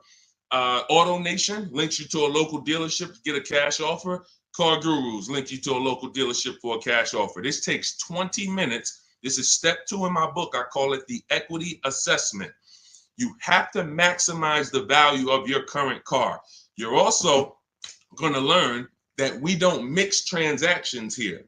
What does that mean? Whenever you do a trade-in, you're doing 2 transactions with one dealer. What does that mean? Every time you buy a car from a dealer, that's 1 transaction you did with that dealer. If you trade your car or sell your car to them, because that's what you're doing a 2nd transaction with that dealer. If you get your loan from them, you're doing a 3rd transaction with that dealer. And every time you do that, you're doing exactly what they want, because you're not giving you're not bidding out your loan on the open market to give multiple banks and lenders a chance to compete, and you're not listing your car on the open market, giving all of those 6 buyers that I just named a chance to compete. That's how you get the most money. You cannot get a great deal without maximizing each part of the transaction. You can't think that the same dealer that you bought your car from is going to pay you more money for your old car than anyone else would have paid you. That's why we do not trade. There's only one circumstance where you must trade. That's if you have a lot of negative equity and you can't pay the difference. So if these companies, Carvana, Kelly's Blue Book Instant Cash Offer, CarMax, all the companies I named, they're going to pay you more than any dealer. Now, if you have negative equity after you get those offers, then you'll see, all right, the best thing for you to do is to pay the difference. Because if CarMax's offer is 19 and no one else is going to touch that, that's going to be the smallest amount of negative equity that you can have, because you got the highest amount for the car. If you go and trade that in, that dealership might only give you 17, which means whatever negative equity you had over here selling the CarMax, 2,000, 3,000, 5,000, it's going to be more because you're getting less for the car. So but if you can't pay the difference, cover the difference of the negative equity, then do a clean transaction. That's what I recommend. But some people don't have the cash to do that. Then you must trade, which means you go and whatever dealership wins your business, they're going to have to be the ones to trade, because you need them to bring that negative equity over to the new deal. That's why you must stay out of negative equity. You must learn the reasons for negative equity. You must understand what causes negative equity, and then you must stop it. Because some of you, every single transaction you do, you have negative equity. There's a reason for that. You don't understand leasing. That is your problem. That's another question we'll go into, but that is the problem. I've been doing this 14 years, working in car dealerships. I've been educating people like you online since 2021. We got thousands of students, 10,000 books. So we do this. Negative equity is caused by either a short-term emergency where you switch your cars. Hey, I needed a bigger car. I thought I was going to keep this car forever, 8, 9, 10 years. But, my wife just had triplets. We needed a bigger car. We got to switch it. That's fine if you're going to pay off the car and keep it long-term. But if you're just switching cars, hey, I get a loan, 5-6 year loan, switch the car in 2 years, 3 years, roll the negative equity over. You keep doing that. The reason is you don't understand leasing, and you're in a financial structure that is going to penalize you for these short-term trades, and when you should be learning about getting below market leases. And we talk about that a lot on the stream. So great question. We do not trade. All of this is in my new digital book, Cars from Home, 7 Steps to Saving Time, Money, and Avoiding Dealerships. You can get a copy for 75% off as part of our launch offer in my TikTok bio, in my Instagram bio, in the YouTube comment section, or in the Facebook comment section. But it's only for 30 minutes. Once the 30-minute timer goes to zero, it's $97. And it's worth every penny at $97, but $24 is better. So go there, get your book, come back to the show. All right, see you in a sec. Go ahead, Dolan. Next question. $10,000 upsell. And you know what? Listen, this person grab this question, Dolan, for the next question. She said, I bought a vehicle during the pandemic, $10,000 upsell. I want to tell her about Bonita, but that'll be the next question. Let's get to C. Robinson on Instagram. We're in the midst of trying to lease a car. It's exhausting. Well, you're doing it the way they want you to do it. You're in there begging for discounts. You're in there walking into dealers, hoping you can get a good price. And what you don't understand is that 80% of dealers are overpriced. There's nothing you can do about that. Picture 10 dealerships on a block. 10 dealerships, they're all Nissan dealerships on a block. 8 of them are not going below a certain number. Doesn't matter how much you negotiate, yo, I'm not doing any better than this. And when they look at you and say, hey, Mr. Robinson, this is my best price, they're not lying. That's their best price. That's not their competition's best price. Their competition's best price is totally different. And what you have to learn is when you're looking at car dealerships, it's not like the Apple store. The Apple store, I go get an iPhone here, I could be in Southern California, it's going to be the same price. I can go up to Canada, it's going to be the same price in most cases.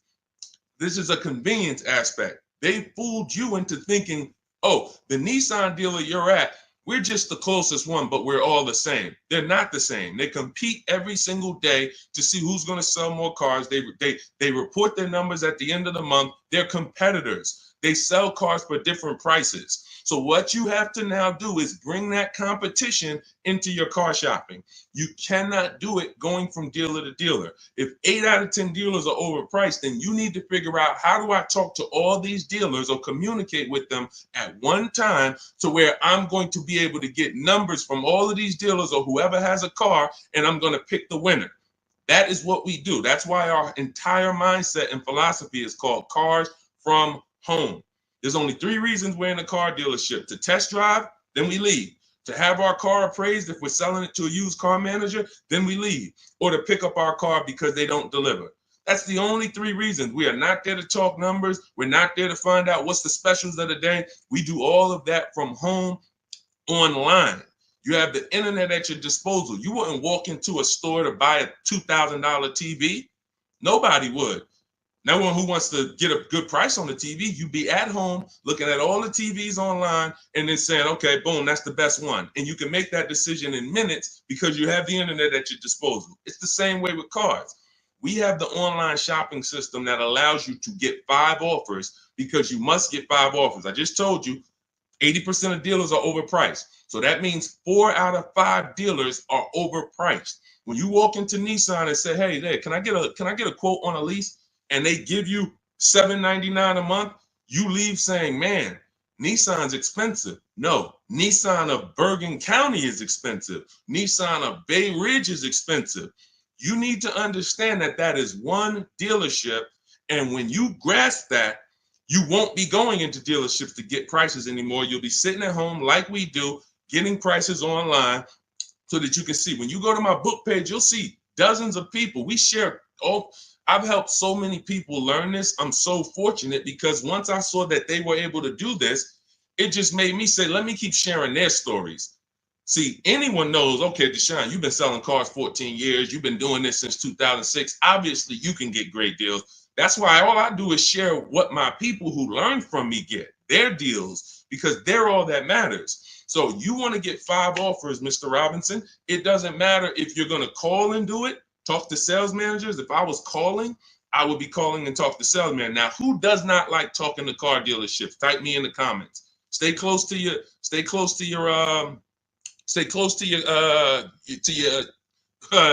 keyboard because I need to interact with you guys. Who does not like talking to car dealers? Because there are some people who do.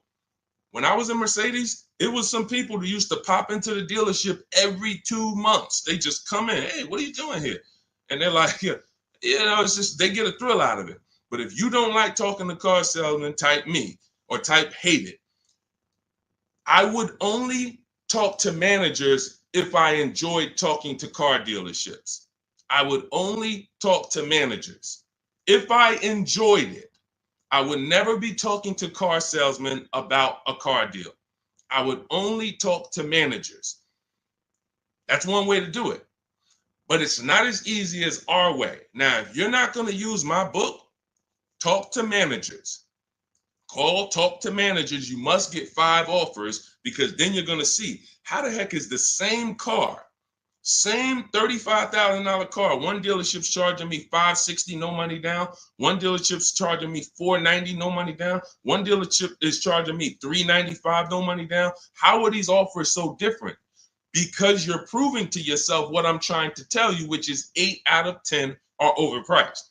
That's their best offer. Charlie, that you've been buying cars from for 17 years, you done sent your kids to him, he might not compete. He's happy as long as you keep coming in and letting him control your deal and saying, hey, hey, I made you a good deal. But once you start putting Charlie against the competitors, you're going to see Charlie was probably overcharging you all these years. And he's happy as long as you don't shop. But everything we do is by email. We do not talk to car salesmen. Everything we do is by email. In my book, I have scripts, templates. They're all email scripts. I'm not giving you script. Hey, don't ever say you don't have a trade-in. All of this stuff they've been trying to teach y'all since 2009 that never worked, that still had you having a horrible experience. We don't do that. I'm not teaching you to go negotiate with someone who negotiates 3 times a day, 5 days a week. I'm not going to do that.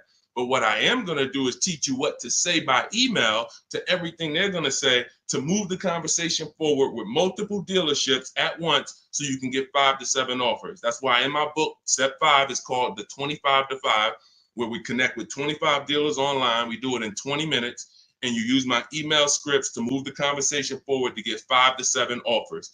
Once you get 5 to 7 offers, you're going to see the best one. You make your deal in literally minutes. This will take you 90 minutes. This is so simple to do. That old way you'll never go back to. That's the system for buying new cars and leases. Shopping for used cars is different. We still don't talk to salesmen, but it's a different system because we use the marketplaces. But that's your problem with shopping for a lease right now, C. Robertson. You are in the wrong places, talking to the wrong people, trying to beg for discounts when you need to step out of that and start making dealers bid. That's all in my new digital book, Cars from Home, 7 Steps to Saving Time, Money, and Avoiding Dealerships. It's the whole blueprint, step by step. You can't mess it up. We got grandmothers, single mothers, introverts. Doesn't matter. You cannot mess it up. So get your copy for 75% off in my TikTok bio, my Instagram bio, the YouTube comment section, or the Facebook comment section. Only for 30 minutes. Use it. You'll never have these problems again. Go ahead, Dolan. Next question. Great question. Let's go. Negative equity. Can I still get a good trade?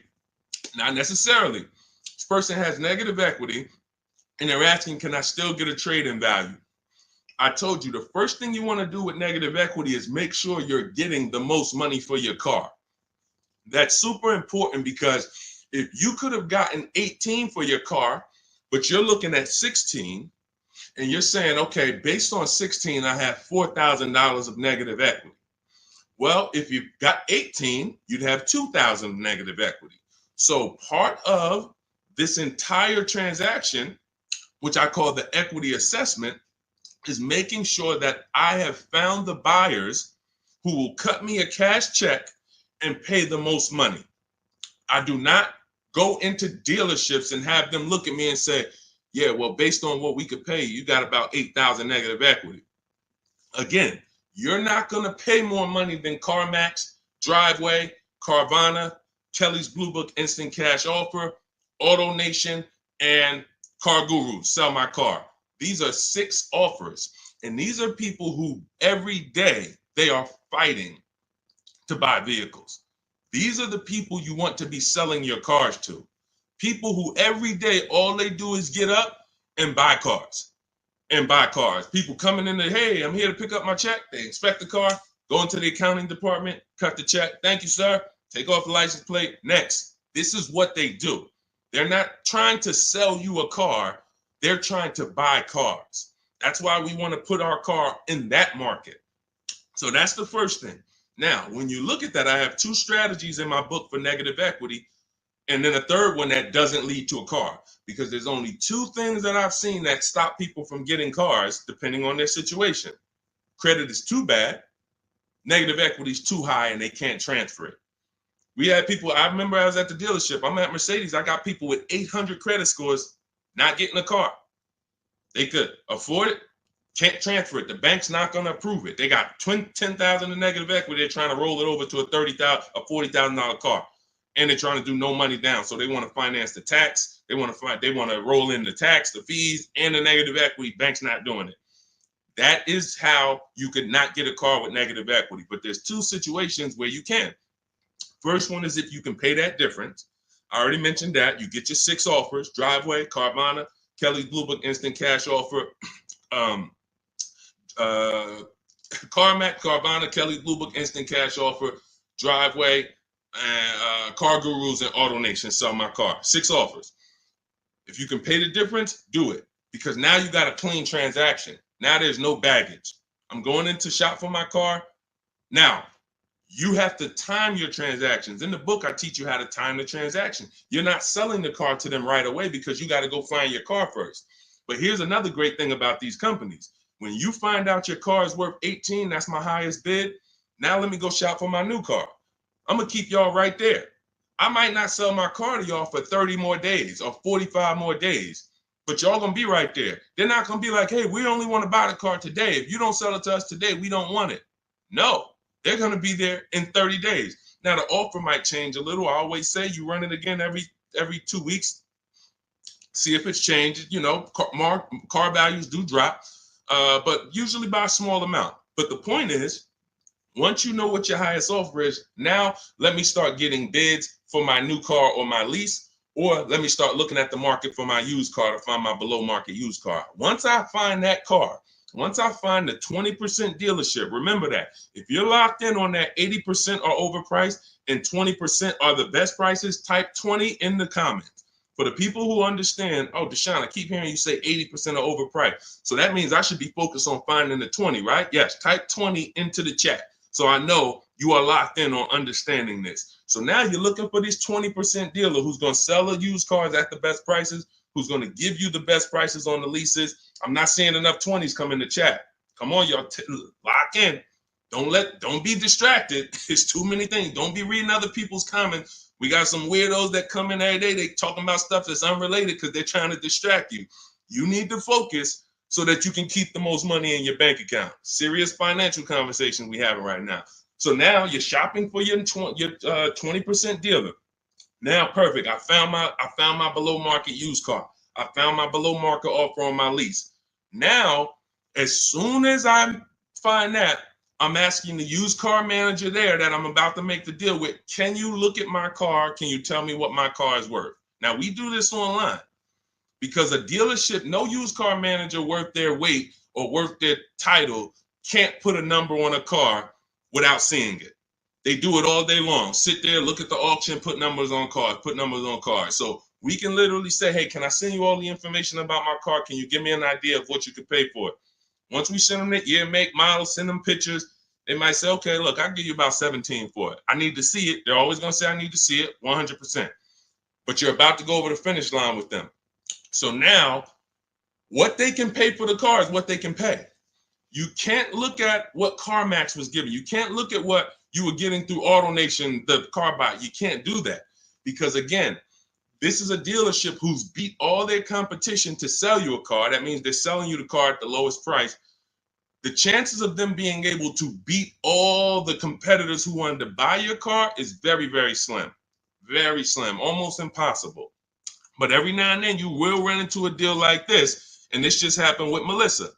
Where's Melissa? Melissa, she gets her 2025 Honda Pilot. She didn't want to buy anymore because I told her about the 8-year rule. She found out she wasn't keeping her cars 8 years. She should be shopping for leases. She was spending so much money buying these cars, replacing them every 3 to 5 years, and she was losing on resale and depreciation. So once she learned about the 8-year rule, this is step 1 in my book, she said, Deshone, I'm not buying anymore. I'm going to be leasing. So she shops for her below market lease. She ends up getting a cash check. She gets her highest offer from Carvana for her old 2018. It left her with $12,000 of equity. Now, once she made her deal on the Honda, she asked the used car manager to look at the Kia. He matched the Carvana offer and gave her $12,000. That does happen sometimes. Every now and then, you're buying from a dealer and they can look at that used car and say, you know what, that car is valuable to me. And they will be able to match the offer that you got from the online buyers. But it doesn't happen in most cases. So you usually, but you don't want to get rich. You know, if I knew that I was getting 19 over here and they tried to offer me 14, that's when I'm going to be like, hold on, I might have to go and look at my other offer or my next best offer because it sounds like you're a little too low. But this is what you are. When you're at the mercy of trading, this is what you do. You can look at the market value of what you get and you're like, I know you're giving me nowhere near that. That's why I need y'all not to be trading cars. Get out of negative equity, stay out of negative equity, understand the cause for negative equity. You should be leasing cars, not buying them. The reason you have negative equity is because you buy cars, take out 5-6 year loans, 7, God forbid longer than 6. You're not paying them off. You're replacing the cars before the loans are paid. And this is continuing to keep you in a cycle of burying yourself in negative equity when you could be paying hundreds of dollars less, leasing cars, getting the mileage you need because you pick the mileage on a lease, driving new cars, always under warranty, and paying a whole lot less hassle-free if you just understand leasing. So feel free to ask questions about leases, and we'll go into detail about that. But that's the answer to your question. Everything we're teaching is in my new digital book, Cars from Home, 7 Steps to Saving Time, Money, and Avoiding Dealerships. You can Google it. You want to jump off and go Google that book. It's 5-star rated. Thank you to everybody who's reviewed it, rated it on Goodreads. Part of our welcome offer, you get your copy for 75% off. You won't pay the normal $97 price. It'll be in your inbox in 5 minutes. You'll have everything I teach for below market deals on leases, purchases, new cars, used car, high mileage drivers, understanding leasing, everything in minutes. In my TikTok bio for 30 minutes, Instagram bio, the YouTube comment section, or the Facebook comment section. Get there before 30 minutes is up, because after that, the price goes back up to $97. That's our welcome offer. Go ahead, Dolan. Next question. Shout out to the sharers and shout out to the people running the likes up on TikTok. Y'all know it's a couple people on here that know. I can see the likes just going up. Y'all keep tapping the screen and y'all see those likes run up. We appreciate you. I can't share this. We can't get this message out without you. The people who take the time to share. I see you. Hello from Jennifer. She said just shared the live. Everyone who shares these broadcasts, who tags their friends, we appreciate you. Y'all are the real ones. All right, let's go. Steve Chase. The 5.3, 6.0, 6.2 GM motors with variable valve timing are throwing lifters like crazy. Beware. Okay, well, listen, that's what we would check in our reliability and our longevity checks. See, so he's talking about the engines on these vehicles and the variable valve timing engines. Listen, there are cars that are new cars that have serious problems, especially when you consider what happened in 2020 to 2023, when we had a limited inventory supply, but we had people trying to build cars to get them out to satisfy demand. So you had a lot of cars being built on the fly. But here's the thing. Step 4 of my process, which is shopping, not buying, we're doing a longevity check, a reliability check, and an initial quality check. Any vehicle you're doing, if you're leasing or buying a new car, you need to understand these 3 terms. Initial quality is, what is the data saying about the car the first 3 months? What are the owners saying? Is the technology clunky? Is it hard to use? That's initial quality. First 90 days that the vehicle has been in existence, what is the data saying? Reliability is the first 3 months. What are owners saying the first 3 months about this vehicle? What is the data showing? Not your neighbor. Your neighbor is not the data. Hey, I love this car, Steve. Okay, there's 10,000, 50,000 other people that have this car, and maybe 10% of them don't love this car because there's an issue going. You might have got a good one, they didn't. We need to know what the data says. So reliability is the first 3 years. Longevity is the long term. What are the reports saying about the engines, the transmissions? So how do we check this? It takes us 5 to 8 minutes. You type in the year, the specific year, make, and model of the vehicle you're looking at. You do not type in Kia Sorento reliability. No. 2019 might have been trash, but they saw the data and they fixed it in 2020 is great. You must type in the specific year. So you're going to type in 2020 Kia Sorento initial quality, and you're going to just skim the first articles on Google and see what is it saying. Okay, this initial quality, owners report these issues, electric issues. Just skim the first page, look at the major third-party websites. Do not look at any websites that were made by a dealership or the brand that makes the car. Don't look at KiaNews.com. No, you want to look at the third-party sites to see what they're saying about this vehicle. Now, you move to, once it passes that check, You move to the reliability. 2020 Kia Sorento, reliability. Skim the articles. What is it saying? See any red? This vehicle, owners report less than average reliability on this vehicle. That's a problem. So once it passes that check, we move to the last one. And you don't have to do this if you're leasing. You're only doing this last one if you're buying. 2020 Kia Sorento, longevity. That's going to tell you right at the top. Owners report these engines last 80, 90,000, transmission issues, 80, 90,000 miles. Or sometimes you'll see right at the top, these vehicles last 200 to 300,000 miles when taken care of, well maintained. That's a great sign. Now, how do we make sure that the vehicle's been well maintained? That's a different issue. We talked about that a little earlier. This is how we do it with service records and all of that. But you must check what Steve is talking about is the DNA of the vehicle. That's what I call the DNA of the vehicle. An engine that they made, a transmission that they made, a steering system that they made. It's either good, great, or bad. If you got problems, you can't change the steering. You can't find one that was well maintained and taken care of and say, all right, great. Now I don't have to worry about those issues. Yes, you do, because they made the car like that. They made it with a bad steering system. They made it with a bad transmission. So when you do that, this is step 4 in my book, Cars from Home, 7 Steps to Saving Time, Money, and Avoiding Dealership. Step 7 is delivery. But step 1, most important question, leasing versus buying. We go into that. Step 2 is the equity assessment to make sure we get more for our vehicle, for our old replacement car. And that includes leases. Some of you didn't know you could sell leases. We've been doing it for 3-4 years, teaching people how to do it. That's in the equity assessment step. Step 3, we structure our deal. Step 4 is called shopping, not buying. Step 5 is multiple offers and multiple options. We're in the market. Step 6 is paperwork and protection. Step 7 is delivery. So step 4 is where we make sure we're not getting bad cars with bad engines, Steve. So the warnings is not there. If people are going to do what I just said, they're not going to be a victim of what you just said. If they're not, yeah, they'll end up with a car that's in the shop every 6 months. And that was an easily avoidable problem. So you can get your copy of my digital book in my TikTok bio, my Instagram bio, Facebook comments, or the YouTube comments for 30 minutes only. You get 75% off as part of our welcome offer. Go download your book. It'll be in your inbox. Make sure as soon as you get your book, you screenshot the thank you page. Right on the thank you page, it says click below to open your book. And I'm sending you another copy by email. But every now and then you type your email in wrong. You don't, and we can't send an email to a wrong email. So make sure you screenshot, get my support team's email. Just in case you type your email wrong, we can make sure you get your book. All right. Great concern, Steve. That's how we address it. Yeah, Dolan, pull the next question in. All right, great questions today. I'm loving these questions. What's going on, Duchess of Kings? I probably butchered that. Forgive me. Should I sell Hyundai Sonata that is highly stolen vehicle? I'm not understanding that question. Should you sell the Hyundai Sonata, which is a highly stolen vehicle? You're gonna have to, try to clarify that question.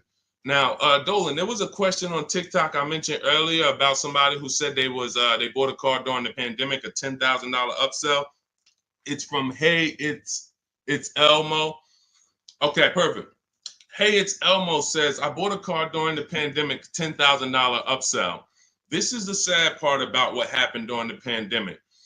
They made you think that everyone was selling cars at those prices. And that's where I birthed the system that I teach about making dealers bid so that you can see that 80% of the dealers, even back then, were overpriced.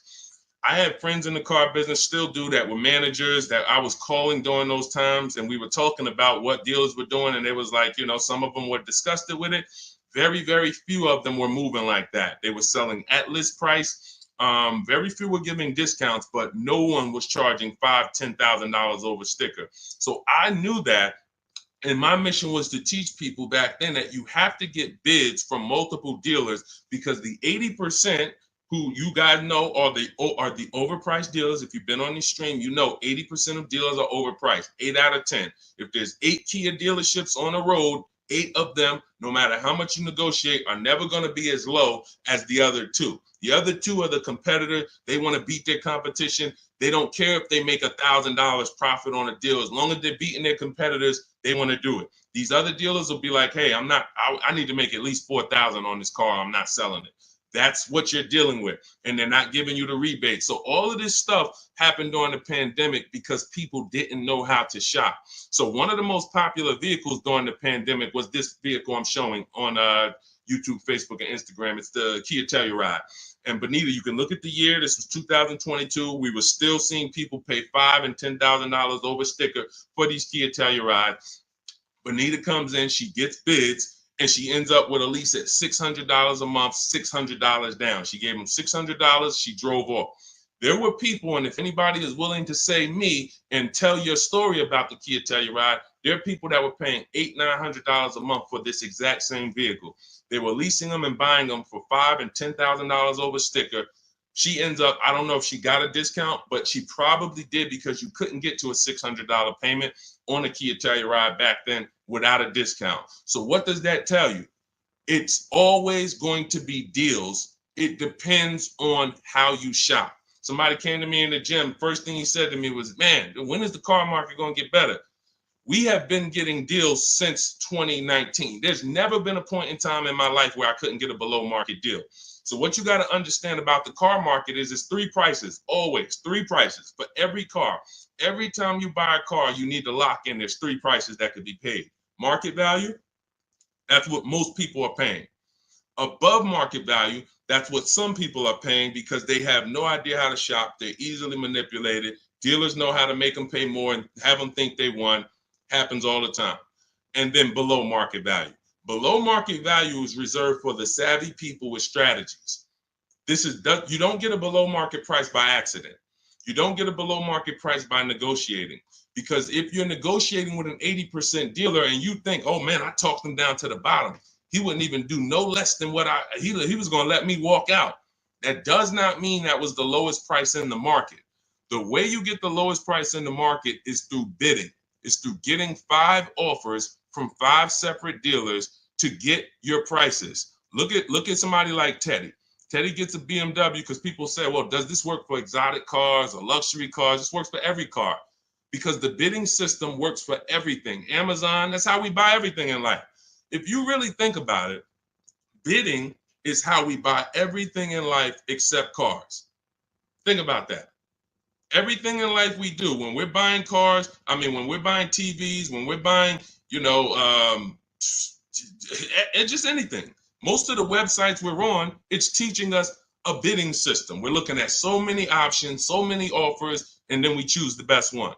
When it comes to this, Teddy's highest offer on his $73,000 BMW, you can see the price here. His highest offer was $1,123 a month. He ends up getting it for $856 a month. $856 to $1,123. 80% of dealers, look, his local dealer, read the comment in the middle. My local dealer, the one that's closest, the one he's probably been, every time he wanted to see the car, he walked in, see them. Oh, hey, Teddy, when you're ready, man, we're going to take care of you. His local dealer comes back at $937. So he's sitting at home. And look, he said, thank you, Deshone, for the wisdom and advice. This program works. I even got them they covered his last 2 lease payments. He had to drive an hour and a half to pick it up. That's when you know you did it right. When you got to drive an hour and a half to save $5,000, that's when you know you did it right. Because a lot of times those dealers who are far from you, when they see a zip code come in on their website, man, this person is nowhere near us. They look at it as an opportunity to take a deal from their competition. And they love doing that. They love being able to say, all right, I would rather have our license plate frame in their city so that they know we got that deal. But the ones closest to you, sometimes they feel like they own you. Come on, Mo, you know, how many cars have I sold you? Remember, your father used to buy cars from me. They don't want you to shop. So when you understand that you are going to overpay by not shopping, it's a guarantee because that is how the car business makes their billions. I always say that's how the banks make their billion. We didn't get into the banks yet. We didn't get into making banks bid. The banks make their billions the same way. They don't want you shopping other banks. They want you locked in. Here, get a pre-approval. Lock you in. You got 30 days to find a car. Then you got to come back and get another pre-approval. Everyone wants to lock you in. They don't want you using the internet to get better deals, sitting at home, making all these banks bid, all these companies bid. And that's the reason why you can pay $10,000 upsell and think that was the best deal you could have gotten. I remember when the Bronco came out, the new Bronco came out right about that time, and everyone wanted the Bronco. There was $10,000 over sticker and more. G-Wagon, same thing, $25,000, $50,000 over sticker. If you knew how to shop, you could find a dealer that wasn't paying, that wasn't charging that. Which means if you found a dealer, if you were about to sign a deal for $15,000 over sticker, $15,000, because you're thinking, oh, they're telling me this is it. It's no cars out here. And then you find a way through strategy, through shopping, and you find a deal at sticker, you just saved you just avoided a $15,000 mistake. Because if it was the only way, then it's not a mistake. If everyone paid those prices, it wasn't a mistake. This was just what everyone was paying. I needed a car, I had to pay it. But when you find a car that didn't have the markup and you get it, you understand. So let this be a lesson. I'm the bad news first person. I can't change that. Some of you, you know that. You've been on with me long enough, you've been following me, or you've been on the stream. I always admit that. I'm the bad news first person. Most times you come into my stream, it's not going to be good news. You're going to hear about mistakes you make. I used to do a class where I just broke down 23 mistakes I see most people making that's costing them thousands. But I don't leave you there. I give you the new way. If I left you there, then it would be like, dang, this is terrible. No, I gotta tell you the mistakes and how much it's cost you not knowing how to shop, how much dealers have made on you to get you to say, oh, let me do something different so that they don't keep making this money on me that I didn't have to give them. So all of this, the bidding strategies, everything I teach is in my new digital book, Cars from Home, 7 Steps to Saving Time, Money, and Avoiding Dealerships. It's 5-star rated. You can Google it. You'll never have to worry about upsell. I don't have one person that I know that have reported a deal to me. And, I can share these people all day long. You guys know all I do is share people. Eddie, Kimberly, Charles, Sean, huge discount, $20,000 discount. Kimberly, $20,000 discount on her Maserati. Charles, ridiculous deal on her Palisade. Pierre, on his pre-owned Mazda, he gets 20% off the original MSRP on his pre-owned. It was only 1 year old at the time. Zafrina gets a 0.88% lease, $579, $66,000 vehicle. Tiffany, use my book, $44,000 Mazda, ends up getting $6,500 discount from home. All of these people are making these deals from home. Teddy, we already talked about. Look, Jared, use the scripts. Lowest offer $565 a month to $520 a month. 2024 Volkswagen, no money down. No one who has learned from me has ever paid over sticker. We don't really even accept sticker price. We find the dealers who want to beat their competition, and in most cases, dealers are going to, let me show you the biggest discount I've ever seen. I've never even gotten, and now this is a specific car. Every car is different. The bottom market value of every car is different. But Milligan, she got the biggest discount I've ever seen on any car. Hold on. Milligan, a couple days ago, she got a Mercedes. She got a 2024 Mercedes EQE. It was a $79,000 vehicle. You can see it if you zoom in. Her adjusted price was $51,300. From $79,000 to $51,000. Some of you know someone who has this vehicle. If you didn't get, this is how feeling for the bottom is a losing strategy. You might have thought you did good. Deshone, I got that same vehicle. I got the EQE. I got $10,000 off. I thought I won. Milligan got $27,000 off. Let that sink in. You can't feel for the bottom. You can only have dealers bid to find the bottom. You don't know what the bottom is. They want you to think you won. Hey, you got 10,000. Ain't that good enough? Yeah, I guess. I never got 10,000 off a car before. If this particular case, you would have lost $17,000 overpayment. So this is what bidding gets you. You want to learn to make people bid and stop negotiating with one dealer or two dealers. It's a losing strategy. All right, go ahead, Dolan. Next question. Great questions today. Keep them coming. Keep them coming. Dang, y'all running the likes up on TikTok. Thank you so much. We on 2 TikTok channels right now, if y'all didn't know. Every time y'all hear something y'all like, y'all keep running those likes up, man. I appreciate it. That really matters. And shout out to the people who shared, who tagged somebody. If you haven't tagged your best friend into the broadcast, I got to question what type of friend you are. Your best friend out here right now, car shop, and you don't even know it. And you getting all this gold and you haven't tagged them in. What's up, Tracy on TikTok? Lease is up in 2 months. Use the private broker. How do I know if he gives a good deal?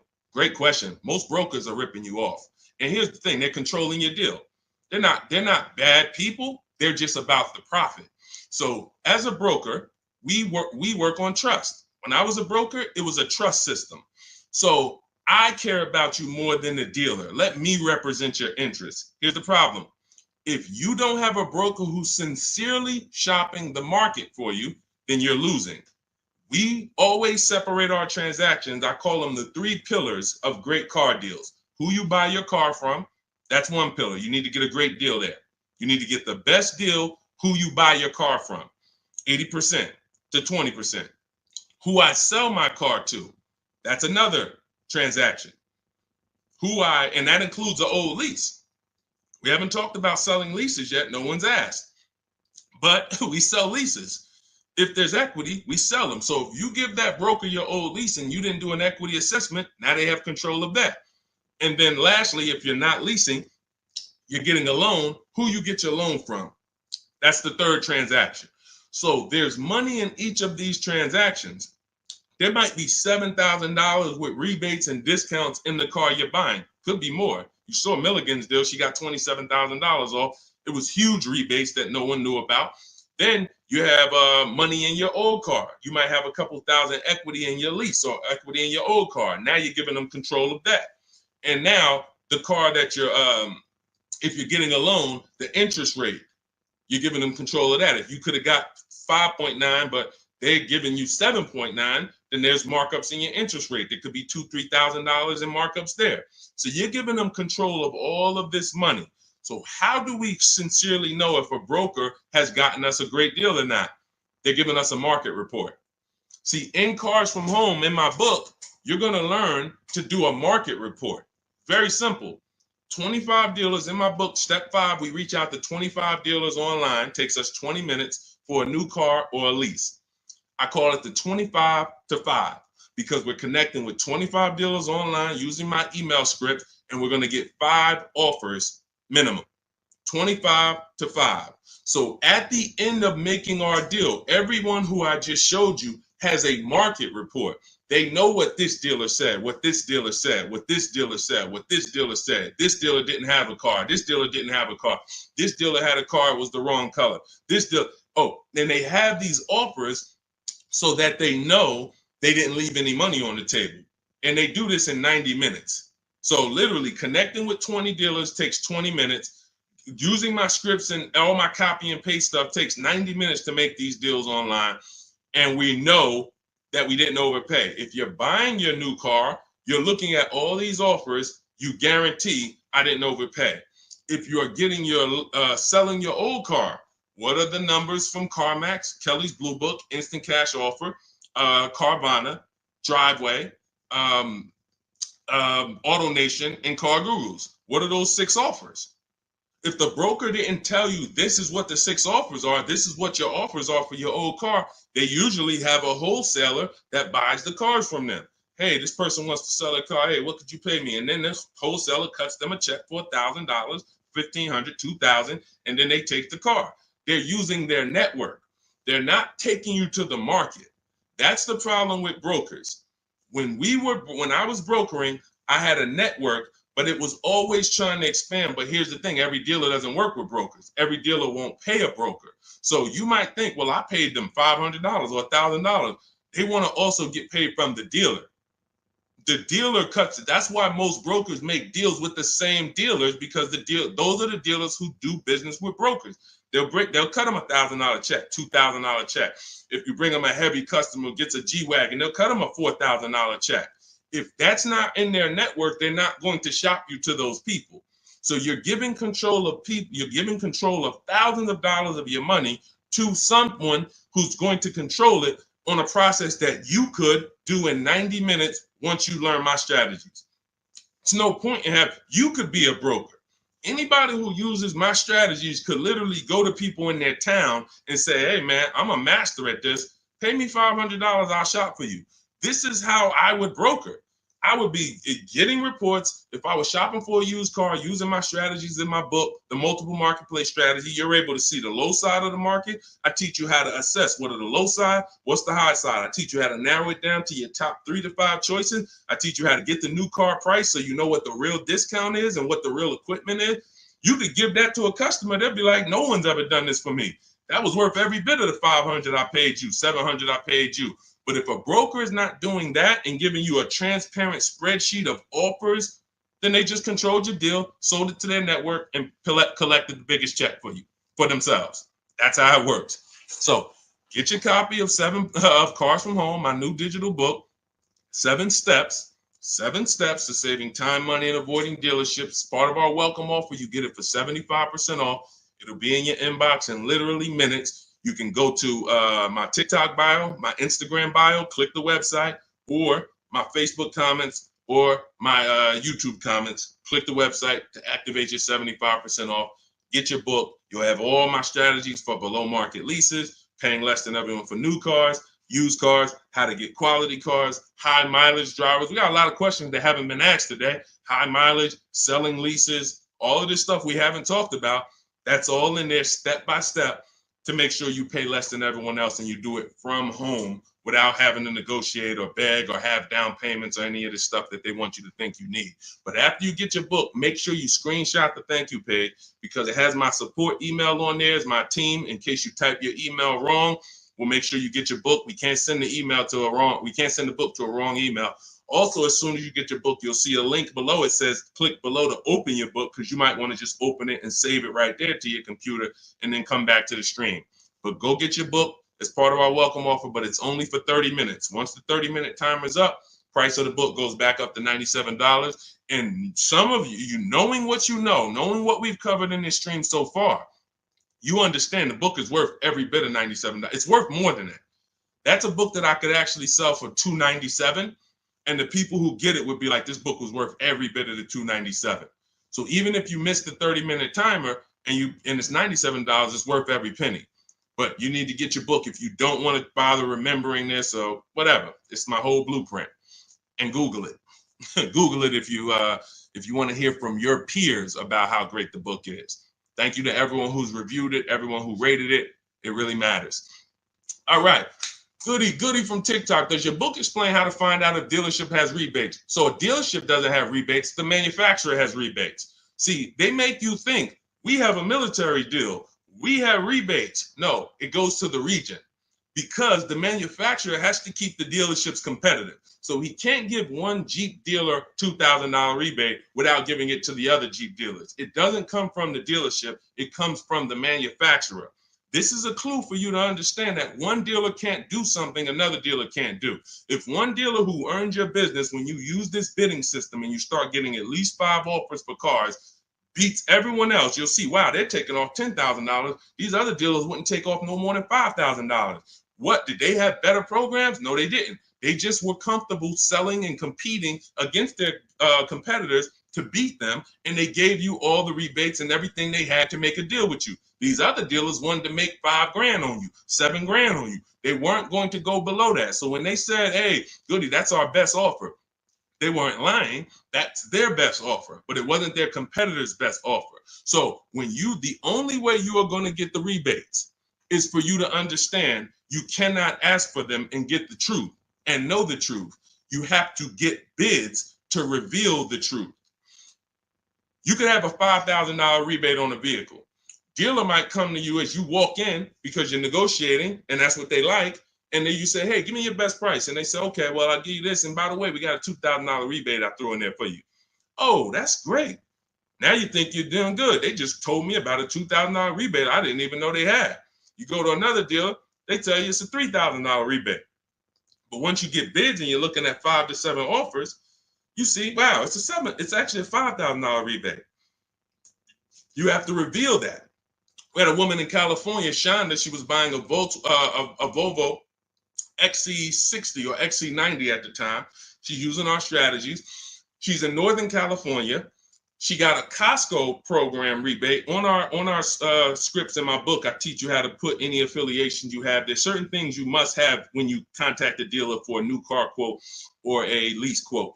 They need to know your zip code, what you do for a living, what vehicles in your household. Many of you can't get quotes because you're just not giving the dealer what they need to actually give you a quote. So that's why I have the templates in there that you just fill in, send it to them. So on her deals, she sees that there's a rebate for Costco members. There's also some other rebates, but she found out that the best price she was getting was in Southern California. It was 3,000 or 4,000 less than all the dealers in Northern California. So I said, well, what are you going to do? She said, I just booked a plane ticket. It was $79. I said, that's exactly what I would have did. I'm flying to Southern California to save almost $4,000. Cost me $100 for a plane ticket, and I'll drive back up to Northern California in my new vehicle. See, you must reveal the rebates. Dealers will tell you there's 5,000, there's 8,000, but if you're dealing with an 80% dealer, and all of you who've been on the stream, you know the 80% of dealers are overpriced. We've already talked about the 80 and 20.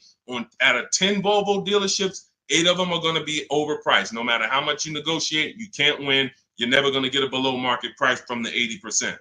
But the 20% are going to reveal what the true rebates are. They're going to reveal what they have to work with. They're going to, if they have $5,000 of negotiating room and they're trying to beat their competition, they're going to give you like $4,000 of that plus the rebates. They don't care if they're only making $1,000 on the deal because they want to sell the car and beat their competition. The other dealers, the 80%, they're not there. We're not making less than $5,000. We're not doing the deal. And that's it. We'll sell it to somebody else. We'll sell it to somebody else who doesn't know how to shop. We'll sell it to someone else who walks in and tries to negotiate with us. We'll sell it to somebody else who doesn't make us compete against competitors. We're not going that low to earn your business, Mr. Goody. So that's okay. That's why we sit at home. We talk, we communicate with not just them, but with all of their competitors. That's why the strategy in step 5 is called the 25 to 5. You're going to be connecting with 25 dealers in 20 minutes using my email scripts to get 5 to 7 offers. And next thing you know, you found the highest offer, the best offer, and it might be an hour and a half away. Look at Sean's deal where he saved $20,000 on his F-150 Lightning. Some of you may know someone who has this vehicle. Didn't save 20 grand off of it. Look, he said $73,000 F-150 Lightning. He ends up getting $49.90 discount plus $15,500 in rebates.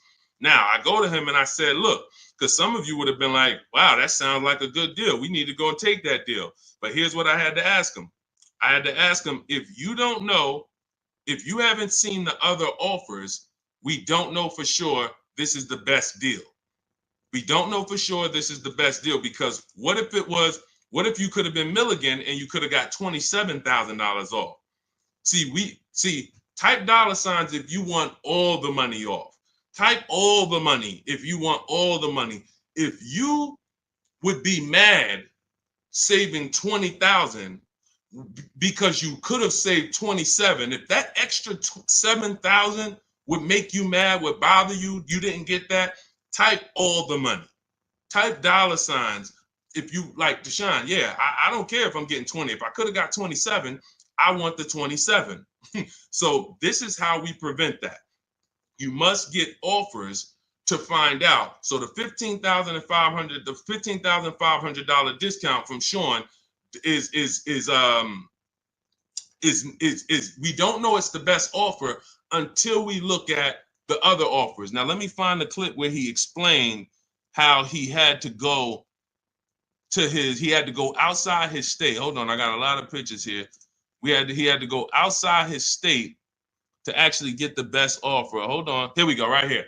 He says, I guess I could have put a little more info on here. Yes, he said, I got about 15 quotes. I couldn't find anything under MSRP. I ended up expanding my search to 150 miles outside my area to find this deal. I'm going to another state to pick this up, which is something I never would have thought before. And I can't see the rest because the comment's blocking it. So he was local minded like you. I'm just going to find the best deal locally. Once he starts using my systems and finding out, wait, I could talk to a dealer that's 200 miles away from me the same way I'm talking to a dealer that's 20 minutes away from me. He expands his search. The dealer who's in the next state over saves him 20 grand total, gives him all the rebates. He drives to the next state to pick it up. That is how you win. What's up, Aways? Good to see you. That is how you win. Local business is dead. That doesn't mean the local dealer won't win the bid, but they must win the bid. Car dealers are not your friends. Hey, you might have been, it's going to be hard for you if you've been inviting your car salesman to the barbecues and they know all your kids and all of that. The whole thing is trust. That's what they're basing it off of. And watch this. If they don't mind competing, you can still come to the barbecues. But I need to make you compete with your competitors, because I need to know if the price you're giving me is truly the best price. And if I've been your customer for 10, 15 years and you sold cars to my family, then every time you see we need a car and you see I'm putting you up against your competitors, you should be like, well, that's Mr. Goody right there. You go out, talk to your general manager, go to him and say, hey, look, I know we don't normally sell a car below this, but this guy, he's shopping different now. He used to just walk in and let us negotiate with him, and we make five grand on him, 4 grand, 3 grand, 8 grand. And now he's making us shop. I don't really want to lose this guy's business because they buy a lot of cars. Can we do something to beat all our competitors? Talk to your general manager and get it done. I go to his barbecues, he's invited me over. I know his kids. But if they get mad at you because they're like, wait, come on, what do you mean you put me through all of this now? Then you understand. You've been making money on me for years, and now you're pissed off because I'm making you compete. That's good. We needed to know that. Thanks a lot, Charlie. Hey, hope you enjoyed the barbecues. You won't be back. All of this is in my digital book, my new book called Cars from Home, 7 Steps to Saving Time, Money, and Avoiding Dealerships. You can get it for 75% off as part of our welcome offer. In my TikTok bio, click the picture of me. My Instagram bio, click the picture of me. You'll see a website there, and then click the button that says 75% off my new book as part of our welcome offer. I have one in the YouTube comments or the Facebook comments, no matter where you're at. Get your book, but it's only for 30 minutes. After that, price goes back up to $97. So $97 is worth it. $24 is even better, and it'll be in your inbox in 5 minutes. You'll have all my strategies for below market leases, below market purchases, below market used cars, leasing versus buying, bank bidding war, making banks and credit unions bid without hurting your credit. Everything will be there for you for $24 if you get there before the 30 minutes is up. Go ahead, Dolan. Great show. I'm loving the questions today. If you're getting value out of what we're doing so far, I want you to type value in the comment section. If you are getting value out of what we're doing, shout out to the people that's locked in. Shout out to the people that are locked in. I want you to type value, value, value, value, value, value, value, value, value. I see. This is all we do. I told you from the moment we started the stream, we don't play around here. We don't hold back. All we do is, all I want you doing is emailing me and writing me with your car deals. I want to be pulling your deals into the stream, just like I'm showing Rosalie, just like I'm showing Jen, just like I'm showing Ansley, just like I'm showing Vincent, just like I'm showing, look, Tasha. I want to be pulling your deals into the stream. And that's all I care about. Everyone knows I can get below market deals. There's nobody on this stream that would be like, hey, Deshone, man, you've been in the car business since 2006. Absolutely. But your deals is what proved the system worked. Once I saw people doing this in 2021, it proved to me that the system works. Now let's just have more people use the system. All right, let's go. We don't talk, T. I don't talk. There's no way. In fact, you said, how can we talk? Hit the Shop with Deshone button. In my bio is a button that says Shop with Deshone. If you qualify for us to do this together, then we can talk. But unfortunately, we got blessed, thank God. We got 2.3 million followers. Everyone wants to buy a car. If I was talking to people, I'd be talking to people all day and we'd be getting things done slow. Like we're about hundreds of people working together. Like I'm not about 20 people. Like it's 60 million people that buy cars. So what we hold ourselves accountable is, are we helping hundreds of people every month get below market car deals? Are we getting information out there that's going to help hundreds of people do it? So if you want to know about us working together and joining my group and working with me personally, hit the Shop with Deshone button and see if you qualify. All right, that's in my bio. That's in the comment section. You can go to shopwithdeshone.com. See if we qualify to work together, but that's the only people that I talk to. All right. Returning my lease and financing a 2025 RAV4. Will I get some money for the return of my vehicle? You need to do an equity assessment. So if you first thing you do is you're going to go to Kelly's Blue Book Instant Cash Offer. You're going to go to Auto Nation. You're going to go to Driveway. You're going to go to Car Guru, Sell My Car. You're going to go to CarMax. You're going to go to Carvana, and you're going to put all the information about your vehicle into those websites. And when they get to the part where they say is the vehicle owned, leased, or financed, you want to type owned. You just want to know what the raw value is without them knowing it's a lease or purchase. None of that. Just want to know what the value is. You're going to call your bank. You're not going to do this process takes 20 minutes, and we've had people make $3,000, $5,000, $10,000 doing the equity assessment. Don't be lazy with this. Call your bank, ask what your payoff is, and when you find out what your payoff is, compare it to the offers. And then you're going to ask, do I have a third-party restriction? The third-party restriction doesn't limit who you can. It doesn't limit your ability to sell. It limits who you can sell to. So if you are selling to a third party, that means you can sell to Carvana. You sell to CarMax. You don't want to buy your car and then resell it. We had a lot of people doing that during the pandemic. They were paying taxes and fees to buy, and they end up making little to no money. They literally were buying the car saying, oh, well, I could buy it for 20 and resell it to Carvana for 25. But when they bought it for 20, they had taxes, fees, and by the time they went to sell it, they only made $1,000. When we could have just bid that out to a used car manager, because again, the third party restriction doesn't limit your ability to sell. It limits who you can sell to. So in my book, in step 2, which is the equity assessment, I teach you how to do 3 different equity assessments depending on your situation. You're only going to do one, but there's 3 different types depending on your situation. One is a standard equity assessment. That means I own my vehicle or I finance it. So who didn't know that you can sell a car that you actually have a loan on? Type me. Some people thought, oh, I thought I had to wait for the title. You don't. You can sell a car you have a loan on. So that's the first equity assessment, own vehicles and finance vehicles. Second equity assessment is lease vehicles. Third equity assessment is leases with a third party restriction, and we bid it out to a used car manager. So these are the 3 ways we do an equity assessment to make sure we're not leaving any money on the table. And that's it. We've had people make thousands and thousands of dollars. And during the pandemic, it was even more because cars were worth $7,000 to $10,000 more than they were. So we had people making, I sold my Jeep Grand Cherokee lease. I made $9,000. I sold my mother's Mazda CX-5 lease back then, and she made $10,200. So that's all throughout my pages. I've helped people. People be like, yo, I made $7,000 using your strategies to sell leases. Yo, so we had plenty of people then. Now, values are normal again, but you do still have people that are making $2,000 and $4,000 depending on the resale value of your cars. This happens, and some of you low mileage people, you're like, Deshone, I signed up for 45,000 miles, but I only put 20,000 miles on it. Oh, you're going to sell the car, you're going to make money. So we're going to do that's the equity assessment. But here's what I'm also concerned about: you're going from a lease to a finance. You're not keeping your car 8 years. You should not be financing. You're going to pay a lot more. To lease a RAV4 might be $400, $500. To buy that same RAV4 with no money down is going to be probably $800.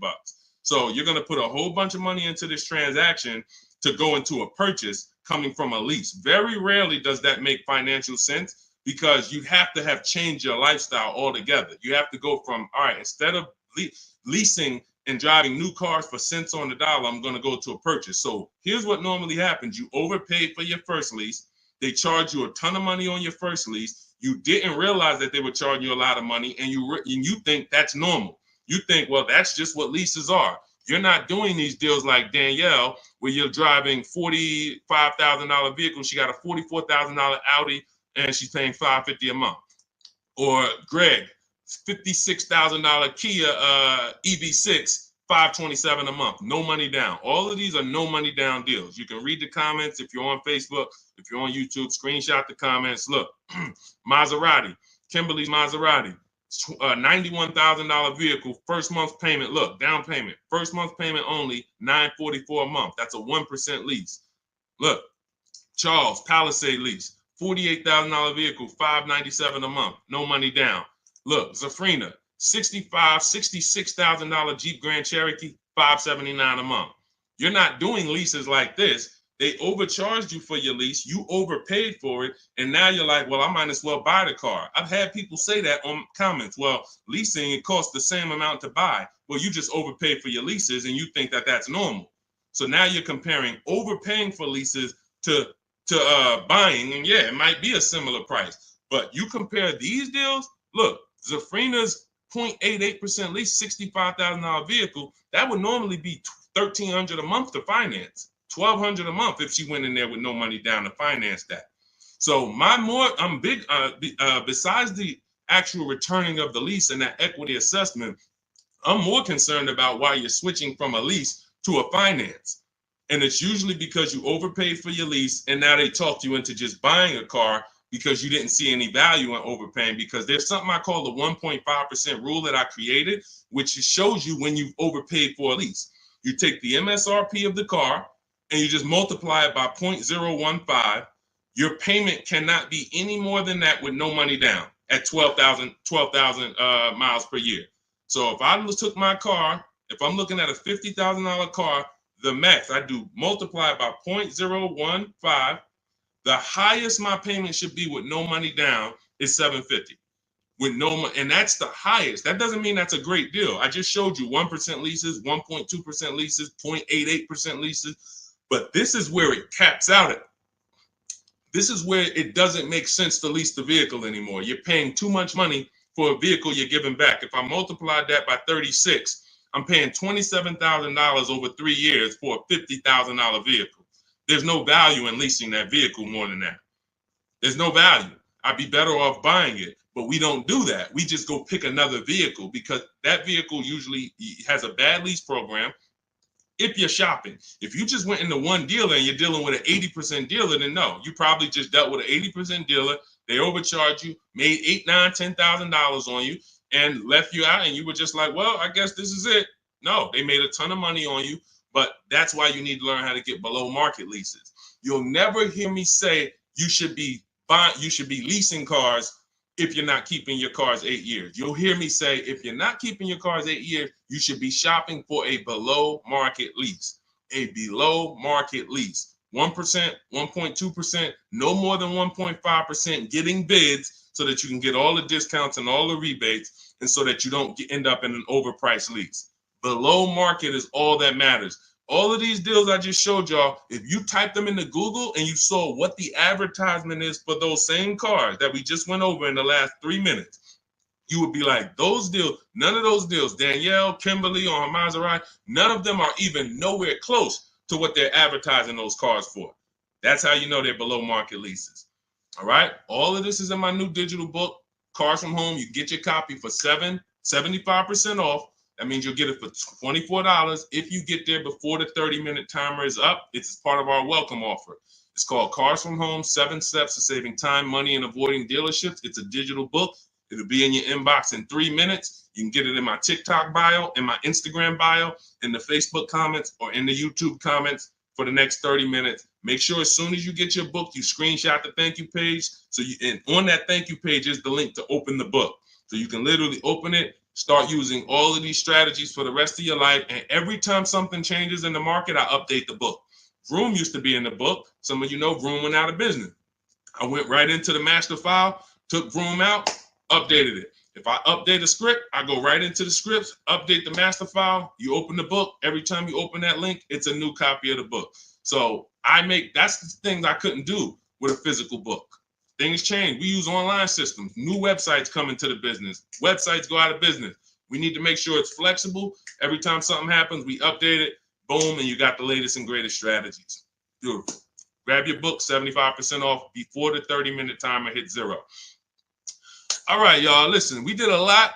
I have bad credit strategies in there, Lady Forever. Or no, in your case, you have fair credit. So I like to see you get your credit up to like 660, 670. Same thing with a house. If you got 625, you qualify for some programs.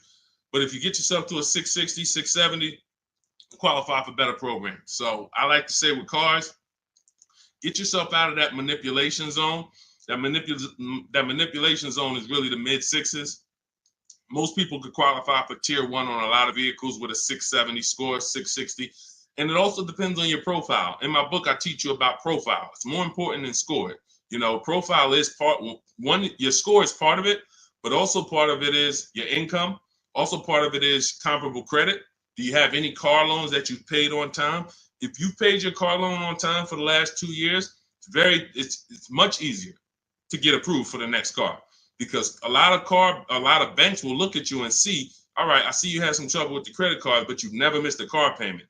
Those people, that weighs, that matters.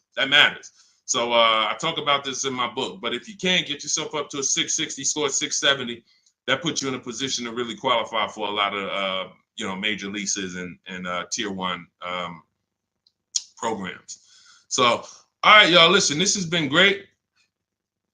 This has been great. We had a lot of great questions today. We'll be back for another stream. All of you who have the book, I want you to send me your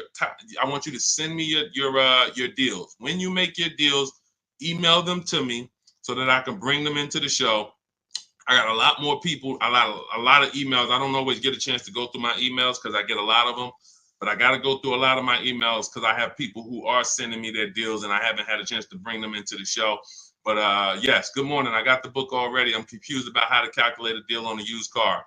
Just when you narrow it down to your top choices, get the new price, use the true value calculator, put the new car price in with the asking price, and it'll tell you what the true value discount is. We buy based on the true value discount. We didn't get a chance to talk about that in the stream today. Again, there's so much in the book. We could be here for 2.5 hours talking about different things, because me talking to you about leasing is different than what I'm talking to a person who's buying a used car about. That's different than a person who's buying a used car cash or buying a new car cash. That's different than a person who's going to be using the bank bidding war and putting banks against each other.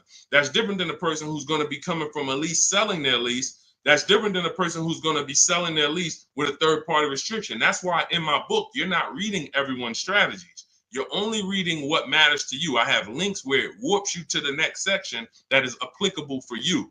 If you're not leasing, you're not reading anything about leasing. You're on a purchase path and you get to the end of the section and it says, okay, if you're purchasing, then based on this, click this link.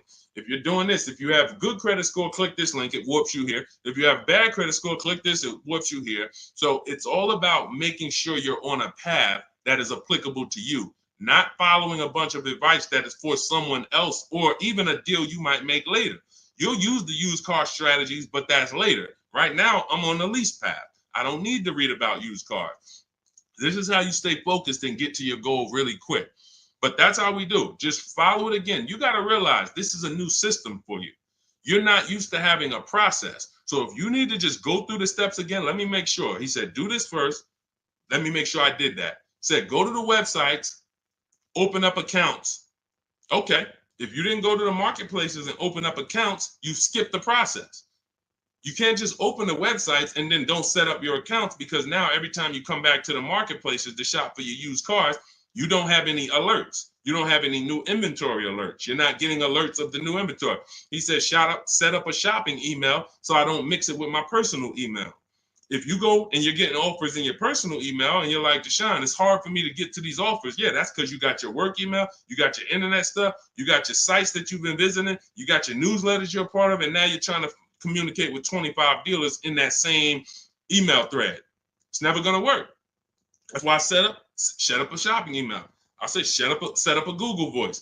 We don't just have dealers calling our phone, so we don't have to talk to dealers. We don't have to, yo, Deshone, how can I stop these dealers from blowing up my phone? You skipped the step. You didn't set up the shopping phone number for free that I told you to set up. Put on do not disturb so no one can even talk to you. These are all steps that you need to review. But here's the beautiful thing. Once you get this, it's the muscle memory. See, I could do this in 90 minutes, 60 minutes sometimes, because I've done this hundreds of times for other people, myself, and I wrote the blueprint. Once you get to the point where you're like, wait, I'm going to trust this process and stop trying to come with my own ideas. If he says do this, I'm doing it. He says go to this website, type this in, I'm typing it in. Then I go to the next step. So typically the people who do the best, the quickest, it's very easy for you to follow directions. But some people, that's not your learning style. It's harder. But you'll eventually trust the process. It's going to take you longer. But it's not the process, it's you. If you came to McDonald's and they told you, hey, all right, flip the burgers. When you hear the buzzer go off, flip the burgers. As soon as you hear it, you sprinkle a little seasoning on them. You do 2 drops of seasoning. Shake. And then you hear the buzzer go off on the fries. That's when you pick it up and then you dump them in. and then you sprinkle five salt. Shit. See, it's a system. They're not giving you an option. My system is the same way. It's very rigid. There is no add your own stuff to it. Deshone, I was on the websites. I was looking at some of the lease offers. Man, they look bad. Where in the book did I tell you to go to websites? Oh, no, you didn't. Why'd you do it then? You're mixing your own stuff. So again, the people who have an easy time following direction, military people usually, a lot of military people come in and they get right to it. They're like, Deshone, like I had one girl tell me, she's like, I'm in the military. So as soon as I saw the directions, I'm just trained to follow. That's how I got to it quick. But some of you, it's going to take you a little while because you're an overthinker. That's okay.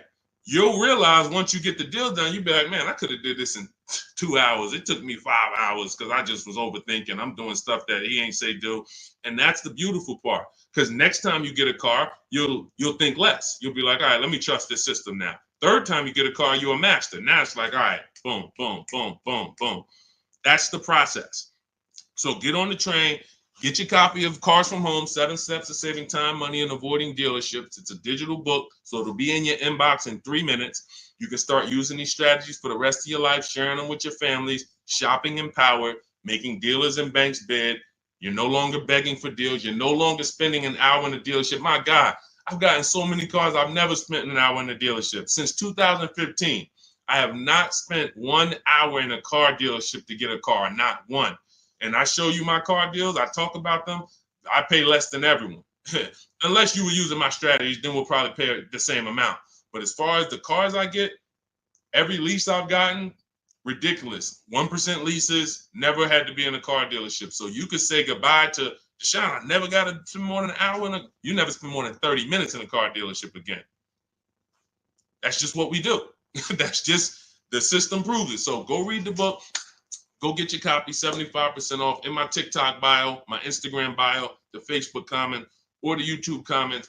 Click the link and then click the button that says 75% off. Welcome offer. Make sure you get there before the 30 minutes is up. All right, we'll be back. We will be back to talk more. But everyone who got the book, I will see you in the book because you'll be linking the videos with me. You'll see I got a bunch of surprises in there. So go get your book, and I'll see you all on the next stream. God bless you.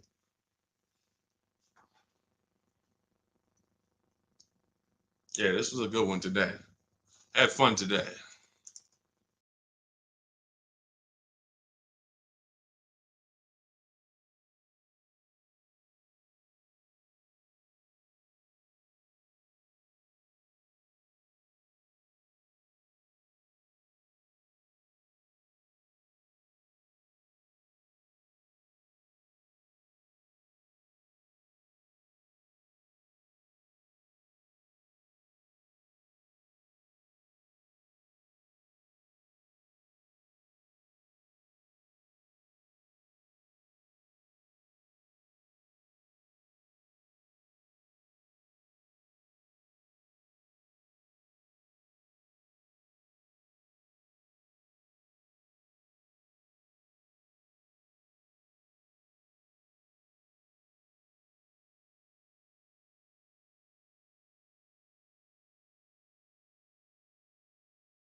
Shout out to everybody who's here. We're about to start our car shopping questions and answers live. We'll be answering as many questions about car shopping, leasing, buying, pre-owned cars as we can in about an hour.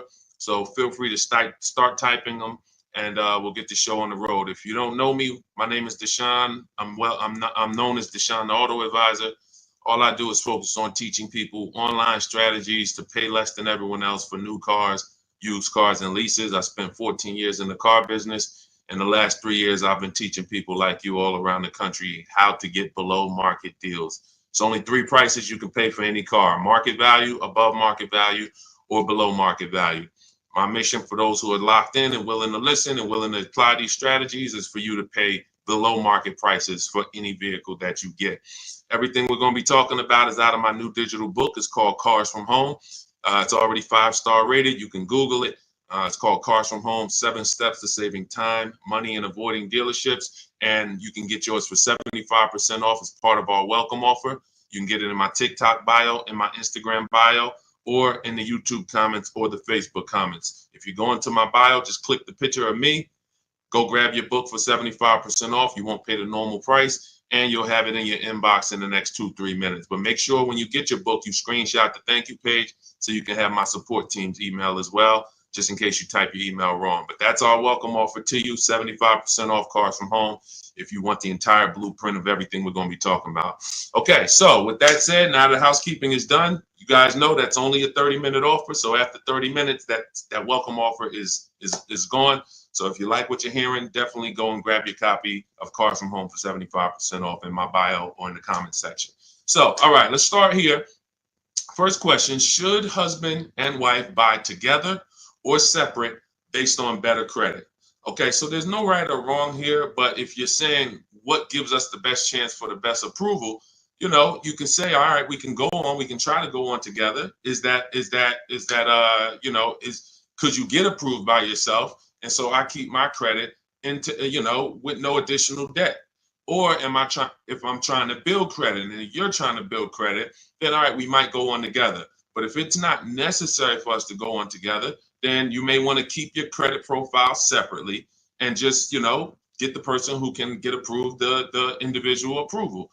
But if you are building and you would like to have that payment history on your credit as well, then you can add it to both people's name. It really depends on your personal goals and where you're at. There's no right or wrong. It just depends on your goals.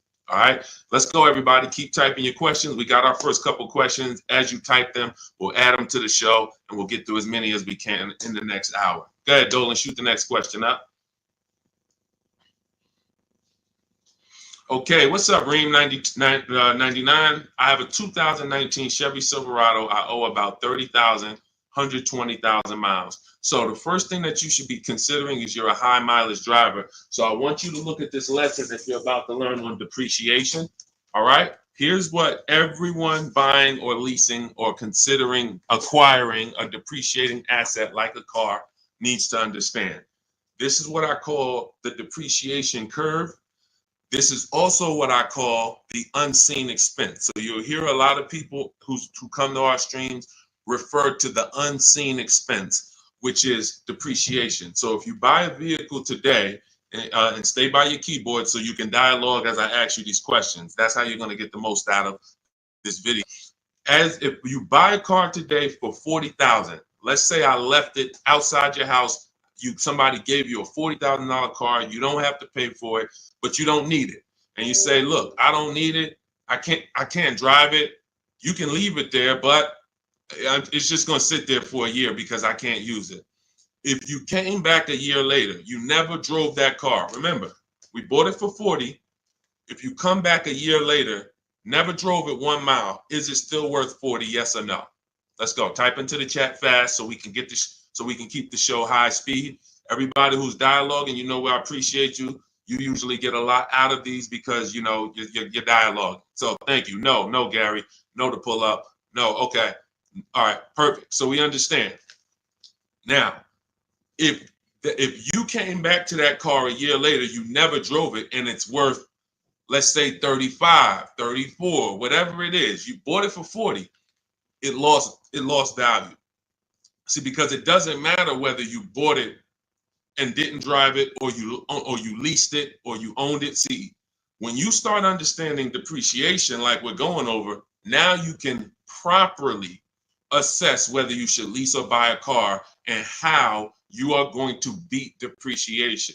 Because the entire goal for leasing versus buying is which one of these strategies, if I get a below market deal, allows me to beat depreciation based on my lifestyle. So so a high mileage driver, your depreciation ring looks entirely different from a normal driver. So where one driver might be 40,000, they come back a year later, their car's worth, 36, 34. If they didn't drive it, if they put average miles on it, maybe it's worth 32. They're losing money based on their mileage. You might put 30,000 on that car in 1 year. So your depreciation looks like this now. It doesn't look like this. Your car goes from being worth 40 1 year to literally it could be worth 26 the next year because you put 30,000 miles on it. So you have to take into account depreciation differently than a normal person. Everyone has to take it into account, but you have to, any high mileage drivers on here, if you drive more than 18,000 miles, I want you to type HM into the chat for high mileage. This is specifically how you need to be looking at depreciation so that you don't keep flipping out of cars and then coming back with huge amounts of negative equity because you're structuring your deals like you're not a high mileage driver and you're killing your values. High mileage drivers used to come into the dealership with, cars that were 5 years old, got 180,000 miles on them, and they still have big loans left. They still have loans that show they got a loan like a normal driver, 5-year loan, 6-year loan. This is what normal drivers can get based on their ownership. High mileage drivers, you cannot do that because all you're doing is pushing your losses to the back end. You might have a lower payment of $150 less, but what's going to happen is when you go to replace this car in 5 years, 6 years, if it still has a loan, now you're dealing with huge amounts of negative equity that you have to now roll over to your next vehicle or put 10, 15, 20 grand down so that you don't have that going to your next vehicle. So the smarter thing for you to do, Reem, is to figure out right up front, how many years are you keeping your next car? And if you're keeping your next car, like if you give you an example, let's go deeper. If you had kept this same Chevy Silverado for another 5 years, it wouldn't matter. Instead of it having 120,000 miles on it, you'd have probably 220,000 miles on it. The truck could go that long. If you got a good one, a quality one, then you should be able to put that money. You should be able to get that time out of that truck. But because you're a short-term owner, you're considering a short-term replacement. Now you have to take into account leasing. Does it make more sense for me to get a below market lease on these vehicles, pay less, build in my mileage so that I can avoid depreciation? Because if you're buying these vehicles and then you're destroying the value and you're replacing them in 5 years, you're not getting all of that money that you put in that car back out of it. You could have put much less money into it and still driven the truck. So the whole goal is getting out of this stuck in the middle and thinking 5 years, 6 years is a long time to have a vehicle. It's not. You're still in short term because you're still in the big depreciation phase. See, once you get to about 8 years, that depreciation is going to start looking like this. So your truck this year is going to be worth about the same next year. It's not depreciating like this anymore, losing thousands and thousands every year. That's where you want to get to if you're buying.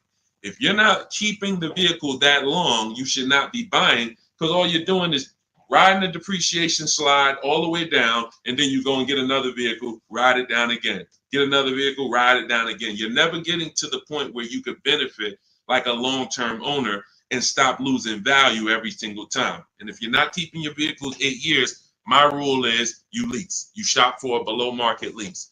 Now, we could go a little deeper on that. If somebody has a follow-up question, this is about business.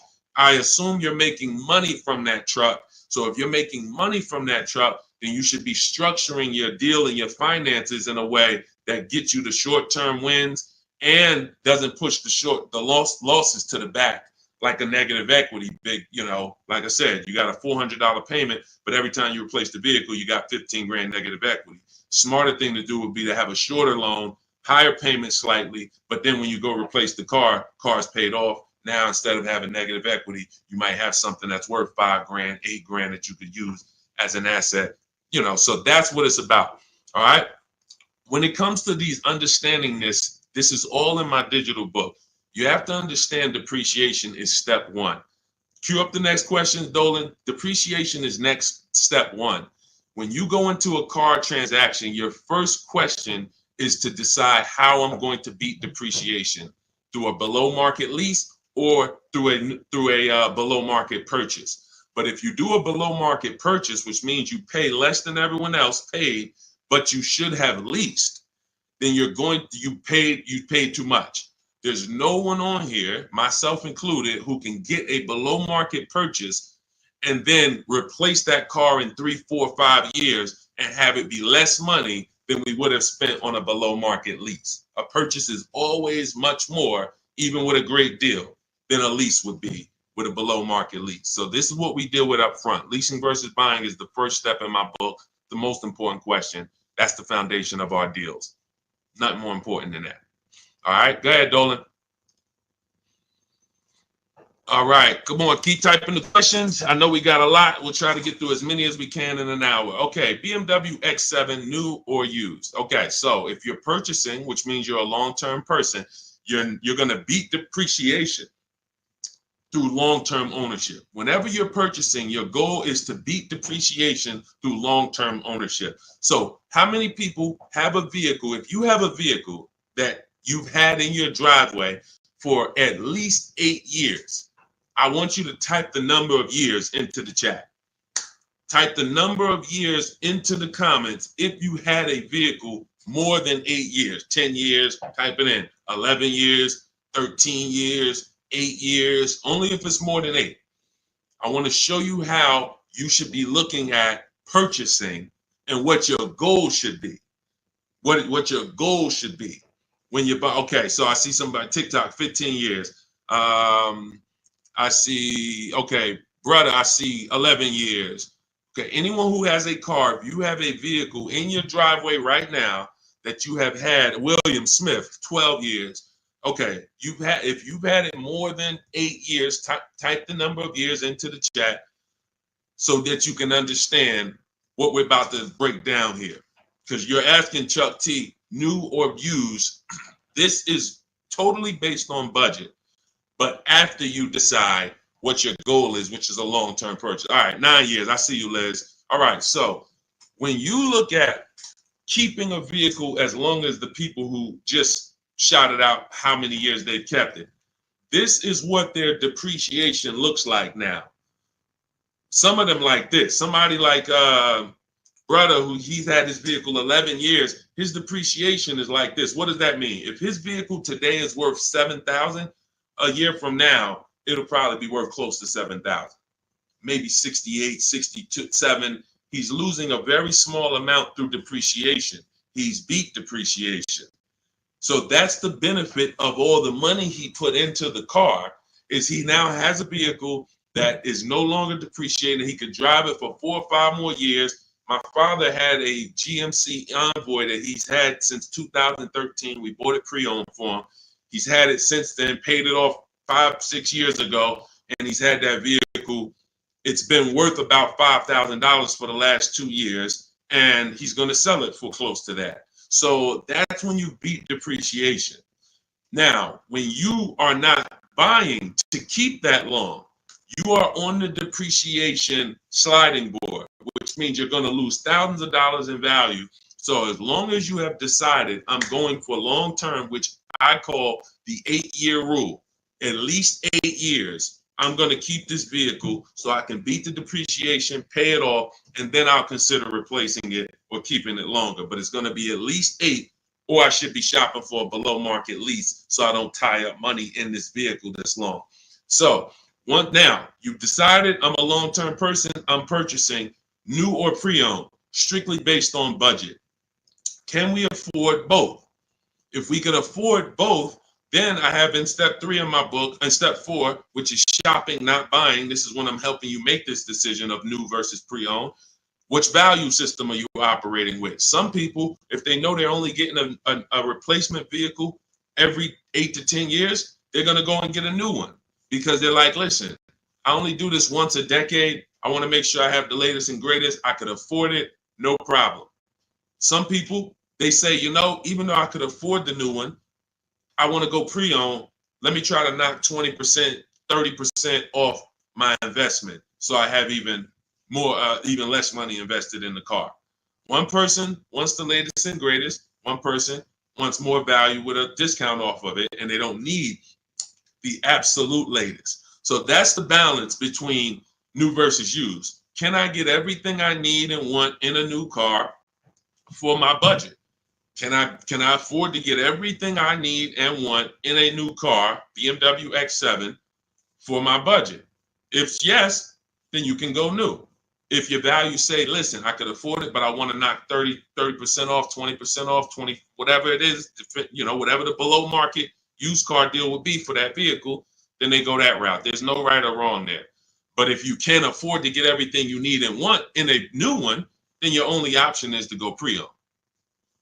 But it's all based on the 8-year rule first. You should be buying to beat depreciation to keep at least 8 years. You're buying a depreciating asset. 3, 4, 5 years, 6 years of ownership is losses because you're not going to get the money back in resale when you're depreciating that vehicle the first 5, 6 years and then going and replacing it. You're not getting that money back. You would have been much better off getting a below market lease. Give you an example. Let's take a vehicle that's close, relatively close, price wise to that X7. Look at Teddy's, BMW. He has an electric BMW, so he got a bigger discount because there's rebates that he got. There's rebates that wouldn't be applicable on the X7, but it's a $73,000 vehicle. He's leasing it for $856 a month. That was his best offer. Now, one of the things we teach here, we do not buy a vehicle, lease it, buy it without looking at 5 offers, 5 options. If we're looking at a used car, we're looking at 5 options to make sure we're getting the best price. We do this from home. That's why my entire system, my book, everything is called Cars from Home. Cars from Home, because we're using the internet to do this. But you look at somebody like him, he paid $856 a month, no money down. On a $73,000 vehicle, some of you know every $5,000 would be how much? I know I got some new people on the stream, but I'm talking to the people who you've been tapped in. I may have a couple people who know every $5,000 when you're looking at a car is about how much per month. And you use this so that you never get scammed. When you know this, no one can throw, you need to know a basis of what a car should cost. And I'm gonna tell you why in 1 minute. Thank you, Anthony. Yes, $100. Great job. Anthony Perry knows $100. So if every $5,000 is $100, you're going to now look at a $50,000 vehicle and you're going to say that's going to be about $1,000 a month if I wanted to buy it. That doesn't take into account, okay, I might get a $10,000 discount. We're just talking about strictly looking at the base price, total price of the vehicle, asking price. Every $5,000 is about $100 per month on a 5-year loan. So you're looking at a $50,000 vehicle, that's about $1,000 a month. You're looking at a $73,000 BMW like Teddy was, that's roughly about $1,500, close to $1,500 a month on a 5-year loan. No money down. That's how we shop. No money down. We're just doing apples to apples. We may put money down later, but we need to know base numbers. This is base numbers. So look at Teddy. He's paying $856. You're never, if he was buying this vehicle, it would be $1,400, $1,500. That's why I say when you ask about purchasing, it's important for me to reiterate to you that if you should be shopping for below market leases, but you're shopping for purchases, it doesn't matter how great of a deal I teach you to get. You can use the Cars from Home strategies in my book, the bidding strategies, to get the best offers on your purchase, new cars, used cars. But it's not going to compare to if you would have leased, because you should have leased because you weren't keeping your car at least 8 years. You can see he's $856 a month, and even if the deal wasn't that great, even if it was $1,000, he's still literally $400 or $500 less per month than if he had bought that car only to try to trade it in 3 or 4 or 5 years and go do it again. So the leasing versus buying is the biggest principle that you need to start your car deals with. There's nothing more important than that, and we want to make sure we drive that point home. Everything we're talking about is in my new digital book. It's called Cars from Home, 7 Steps to Saving Time, Money, and Avoiding Dealerships. You can get your copy for 75% off. That's part of my welcome offer to you.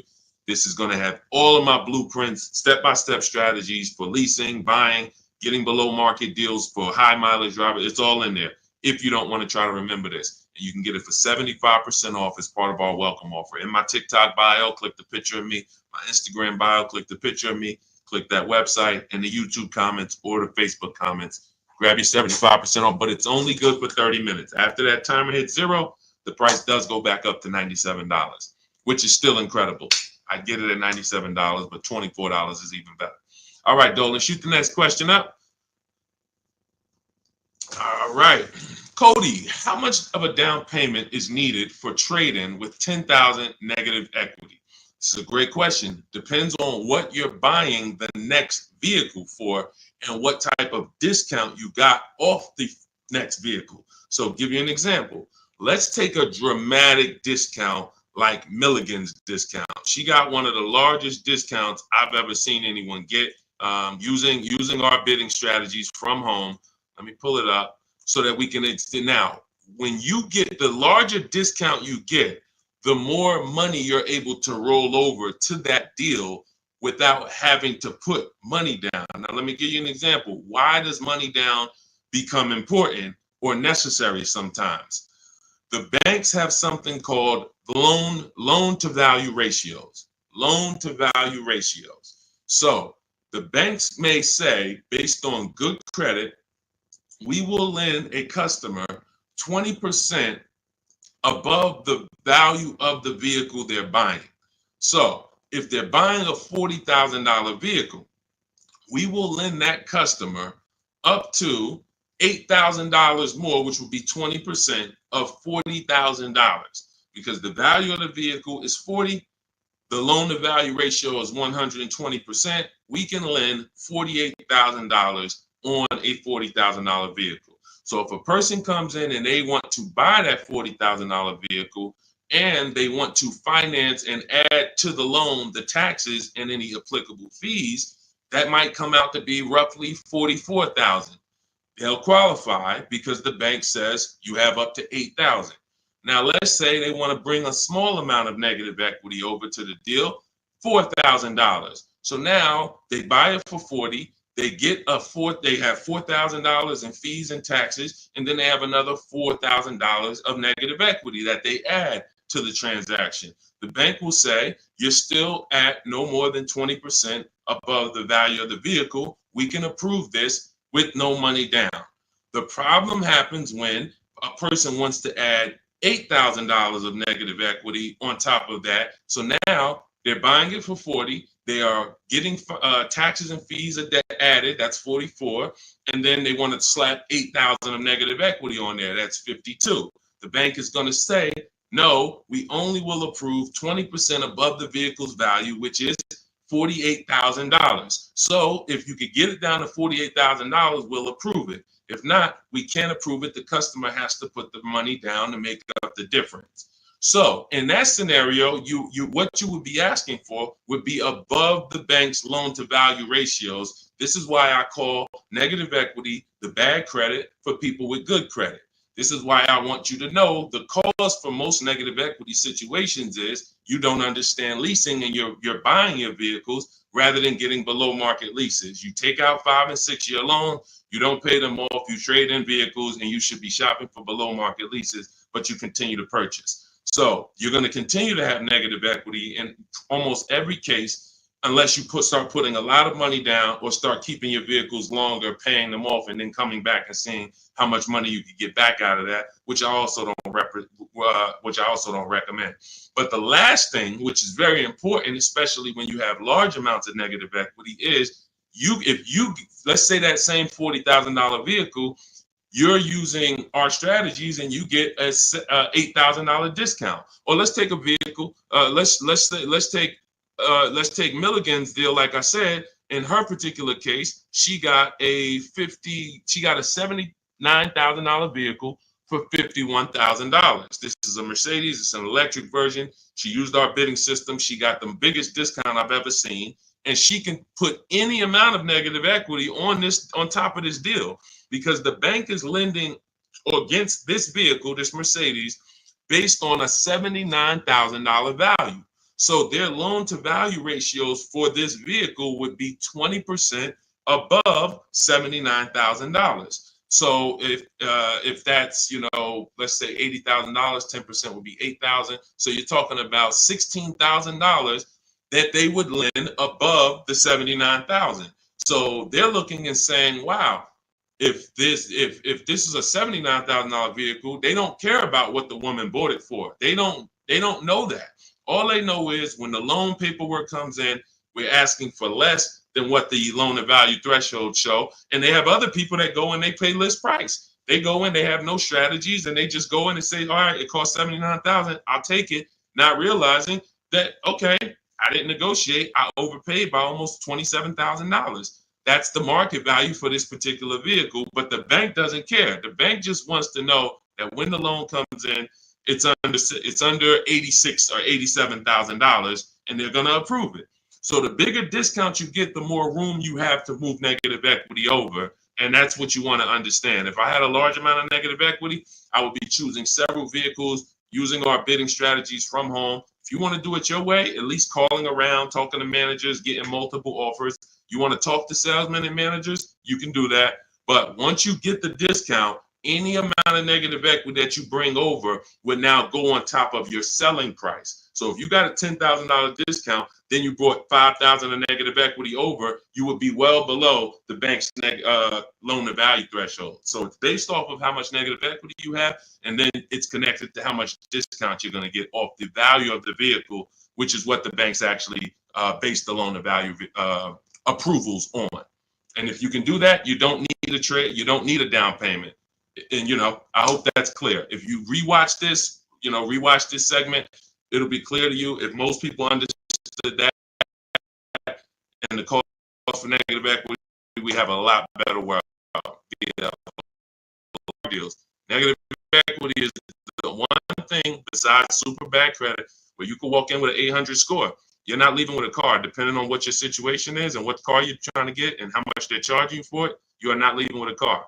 And that's just the sad part. So stay out of negative equity. Get out, stay out of it. All right, go ahead, Dolan. Next question. And I see you, Quintia. We'll get to you asking about Tesla. All right, Miss A, good to see you. Any advice on leasing as a first-time car buyer? Sure. Let's look for something that's mainstream because some banks do not want to be your first lease. When I was at Mercedes, unless you were like, they had a Rising Star program, which was certain college students and, would have, condition. They had to have certain things like 2 trade lines on their credit report, but that's the only people who can qualify to get a Mercedes as their first loan or lease. Some of these, luxury banks or import banks do not want to be the first one, but Honda, Toyota, Chevrolet, Ford, Nissan, and possibly Infiniti, as long as your credit profile is good, you're in that good range, high 6s, low 7s, the better, the higher the better, and you have a solid credit report, that could be 2 credit cards, but you're paying them on time, you're not using up that credit. I would be shopping based on the 8-year rule, which is the first step in my book. The 8-year rule is how many years are you going to keep the next car? That's the leasing versus buying question. And once you make that decision, if you're not keeping the car 8 years, you should be shopping for a below market lease. And I've seen so many people that would buy their first car or they would buy their children their first cars, and they're getting like $400 payments on these cars or $350 payments. That's only a $15,000 to $18,000 car. So they're usually getting, a 4 or 5-year-old, Hyundai Elantra, Toyota Corolla, if they're buying used. These are the same vehicles that they may turn around and trade in 2 or 3 years, 4 years. They're paying $350 a month, and God forbid the vehicle breaks down on them or anything. They're dealing with a used car, where you can get some of these incredible lease deals, and you can get them for, depending on the car you're looking at. Somebody had just got an Elantra, and the payment was $350 a month, brand new car, no money down. Let me see if I can find their deal. It was here we go. It's India. I joined last year. She joined our program. I do have a program where I shop with people. Depends on how you want to learn. You can go to my bio to figure that out too. But these are people who are in my program. They have the same strategies you have access to in my book, same process. It's just one's a blueprint for people who are like, Deshone, give me the blueprint. I'll follow it step by step. You can get to all your deals. And one is done with you, where you're like, hey, let's shop together. You're basically shopping with me. So it says, got back 6 quotes, because I told you guys we don't make a deal unless we get at least 5 quotes on every vehicle. Got back 6 quotes. Fast forward 2024, I had to find a car in 2 weeks, so you don't need a lot of time to implement this. My process actually takes, max probably 3 days. If you needed a car in 3 days, we can get a below market deal that fast. I had to find a car in 2 weeks, so I got to work in about 5 days. I walked out with a 2024 Hyundai Elantra, 36 month, 12K, 365 a month, no money down. So this is a brand new vehicle, probably about a $26,000 vehicle. You know, no money down. So when we consider the fact that, as I said, some people are buying their family members, you know, $15,000 to $18,000 vehicles that have a 365 payment. Okay, do I want my people? Do I want my my child or whoever in a, you know, 2019 or 5-year-old or 4-year-old or, you know, 6-year-old used vehicle for $350 a month, $360 a month, or can I go out and can I lease a below market? Can I get a below market lease? Because again, there's a lot of people paying a lot more than what India just paid. So I don't want you to think that's the deal for everyone. That's a below market lease deal. You can look at the commercials and you'll see that anytime you go to a website to lease a Hyundai Elantra, that's not going to be the deal. $350 a month, $360 with no money down. They're probably going to say $279 a month with $3,500 down plus tax and fees. And again, the key is this is a below market deal that India got using my blueprints, using our shop from home strategy where we don't talk with dealers. So that's the thing. I would most likely say I want my child or my spouse or whoever in a new vehicle for the same payment rather than a used one. So that's it. So everything we're talking about is in my new digital book. It's called Cars from Home, 7 Steps to Saving Time, Money, and Avoiding Dealerships. You can Google it. It's already 5-star rated.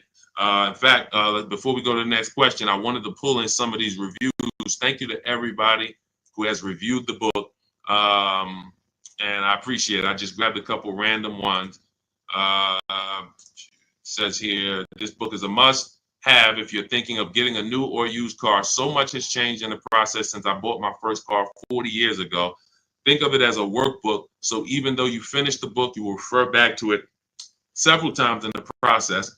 Deshone takes you step by step through the process and has videos to support the steps that I do. That's a surprise in there. For those of you who have the book, you know I link to certain videos to help you understand things better.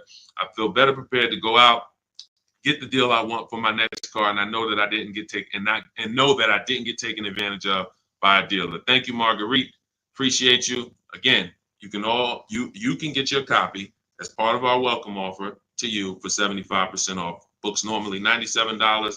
You go to my TikTok bio, click the picture of me, go to my Instagram bio, click the website that says 75% off, or you can go to my Facebook comments or the YouTube comments to activate your 75% off. But it's only good for 30 minutes. If you visit it and that clock started ticking down, once it gets to 0, the price does go back to $97. So go get your book, screenshot the thank you page so you'll have the support team's email, and come on back to the show. Go ahead, Dolan, shoot the next one in. Oh, Dominique said, buy the book, y'all. I bought a used car using Cars from Home strategy. I saved so much money and time. It was not hard either. If you follow the steps, Deshone literally does it for you. That's it. That's a fact. Thank you, Dominique. That is a fact. Like, you're not using your stuff anymore. You're using my stuff. So that is, if you leave your stuff. That's why I represent Unlearn, Relearn, because when you decide you want to unlearn your way of car shopping and you want to do it the Cars from Home way, that's all you need. As long as you have a computer and you can copy and paste and send emails and visit websites, you can win. That's all you need. But you do need to be able to use a computer and copy and paste. That is a requirement. And everyone may not be able to do that. If you have somebody in your family that's good with copying and pasting and sending emails, that's all we need to win. All right. Thanks, Dominic. I appreciate that. Go ahead, Dolan. Shout out to the sharers and shout out to everybody running the likes up on TikTok. Thank you to everyone who hits the share button. Whenever you hit the share, tag your best friend, tag one friend in, because they may be car shopping this weekend. Right now, they might be going to a dealership later, and you have no idea. Most people are overpaying by thousands. There's only 3 prices you can pay with cars. Market value, that's what everyone pays. Above market value is what the worst negotiators pay. And below market value is reserved for people who are putting dealers against each other. Negotiators can get market value for negotiators. So even if you're a great negotiator like I am, obviously I was a great negotiator selling cars for 14 years, but even if I was a great negotiator, I'm still going to get market value, because the only way I could guarantee below market value is by looking at multiple options, the same way you buy a TV. You go buy a TV, you're looking at multiple TVs, Walmart.com, Amazon.com, all these different sellers from Amazon, Best Buy. So that's the only way you can guarantee a below market price for your TV, is looking at multiple offers. You could go to Walmart and say, all right, I got a TV, $700. Was it market value? Was it below? Or was it above? You don't know until you look at all the market, and that's what we do. That's what Cars from Home is about. Okay, Alan Carter, 35 years in the car business. Your advice is spot on. Thank you, sir. I appreciate that. Thank you so much. All I want to do is help people find the 20% of car dealers and salesmen who are honest, who want to compete, who want to take care of their customers. That's the 20%. But 80%, we have proven that, working with hundreds of people personally, thousands around the country, we've proven that you must get 5 offers on every car, because 80% are going to be overpriced. Doesn't matter how much you negotiate, they're not going below a certain amount. So when they tell you, hey, Shantola, thanks for coming in, but this is the best offer we can do, that does not mean that's the best offer any Nissan dealer can do. That means that's the best offer Nissan of Bay Ridge can do. That's the best offer Nissan of Hudson County can do. But there are several Nissan dealers competing, and we need to get competitive offers to see who's the 20% of dealers who are going to beat all their competition. And we only do this from home. Go ahead, Dolan. Great questions today. Let's go. Keep typing. Let's get to as many as we possibly can. Does your process work when leasing a Tesla? Yes and no. My parameters for overpaying for a lease should never be broken. They're based off the 1% rule. So how did we come up with the 1.5% rule for knowing bad lease deals? We had to look at what a great lease deal was. And the 1% rule has been around since way before I started leasing cars. So you take the MSRP of the vehicle, the total MSRP, you type that in, and you multiply the total MSRP by 1%. And if your lease payment with no money down is under that, you stole the vehicle. It's a steal. I call it a steal. So we have 3 different ways we look at leases: a steal, a deal, and when it's time to chill. Very simple. A steal is 1% or less. So what does a 1% look like in real life? Look at somebody like Greg. Greg leases his $56,000 Kia EV6 Win, $527 a month. No money down, 12,000 miles per year. Now you can adjust this miles. You can get 15,000, 18,000, 25,000. But the way we shop is based on 12,000 miles per year. That's how we judge the 1% rule. So another 1% deal, less than that. You know, Zafrina uses our strategies, uses what's in my book. She puts the dealers against each other. She gets multiple offers. You can see she used all the scripts, my email scripts. We don't talk. She gets $579 a month on this $65,000 Jeep Grand Cherokee. You look at somebody like, where is Rosalie? Rosalie Ansley is another 1% lease deal. 2024 Infinity truck, $58,000, $554 a month, no money down, right under 1%. And he's driving something he likes. This was a vehicle he got for his father a couple days ago. So this is a 1% lease. So now we say, when I started telling people about leases in my videos, I knew people were going to go out and get bad lease deals because they just literally don't know how to make people bid, and they're just going in trying to negotiate, not realizing a lease is going to look better than a purchase. The only people who really say a lease is the same are people who really are overpaying for their leases, because they'll say, wow, the dealership told me to shine that with their lease deal, it'd be better if I just buy it because it's about the same price. That means they're offering you a horrible lease deal. That dealership is running a horrible lease deal, and they want to try to talk people into buying. But normally a lease, when you look at like these deals, is, you know, these are hundreds of dollars less per month than they would be to purchase, hundreds less. So now we say, well, how do we know a bad lease deal? You're paying too much money for a car you're giving back. It's very simple. A bad lease deal is just that. You're paying too much money for a car or vehicle you are giving back in 3 years. That's another reason we don't do 4-year leases at all. Because when you add up all the payments, you look and say, wow, I leased a $40,000 vehicle and I paid $28,000 for that vehicle over 4 years. Then I gave it back to them. You paid off almost the whole vehicle and then gave it back to them. That's why 4-year leases are horrible. But you're only judging your lease value by how much you're paying over time and how much did it cost me to drive that $40,000 vehicle for 3 years. Did it cost me $13,000 to drive it over 3 years?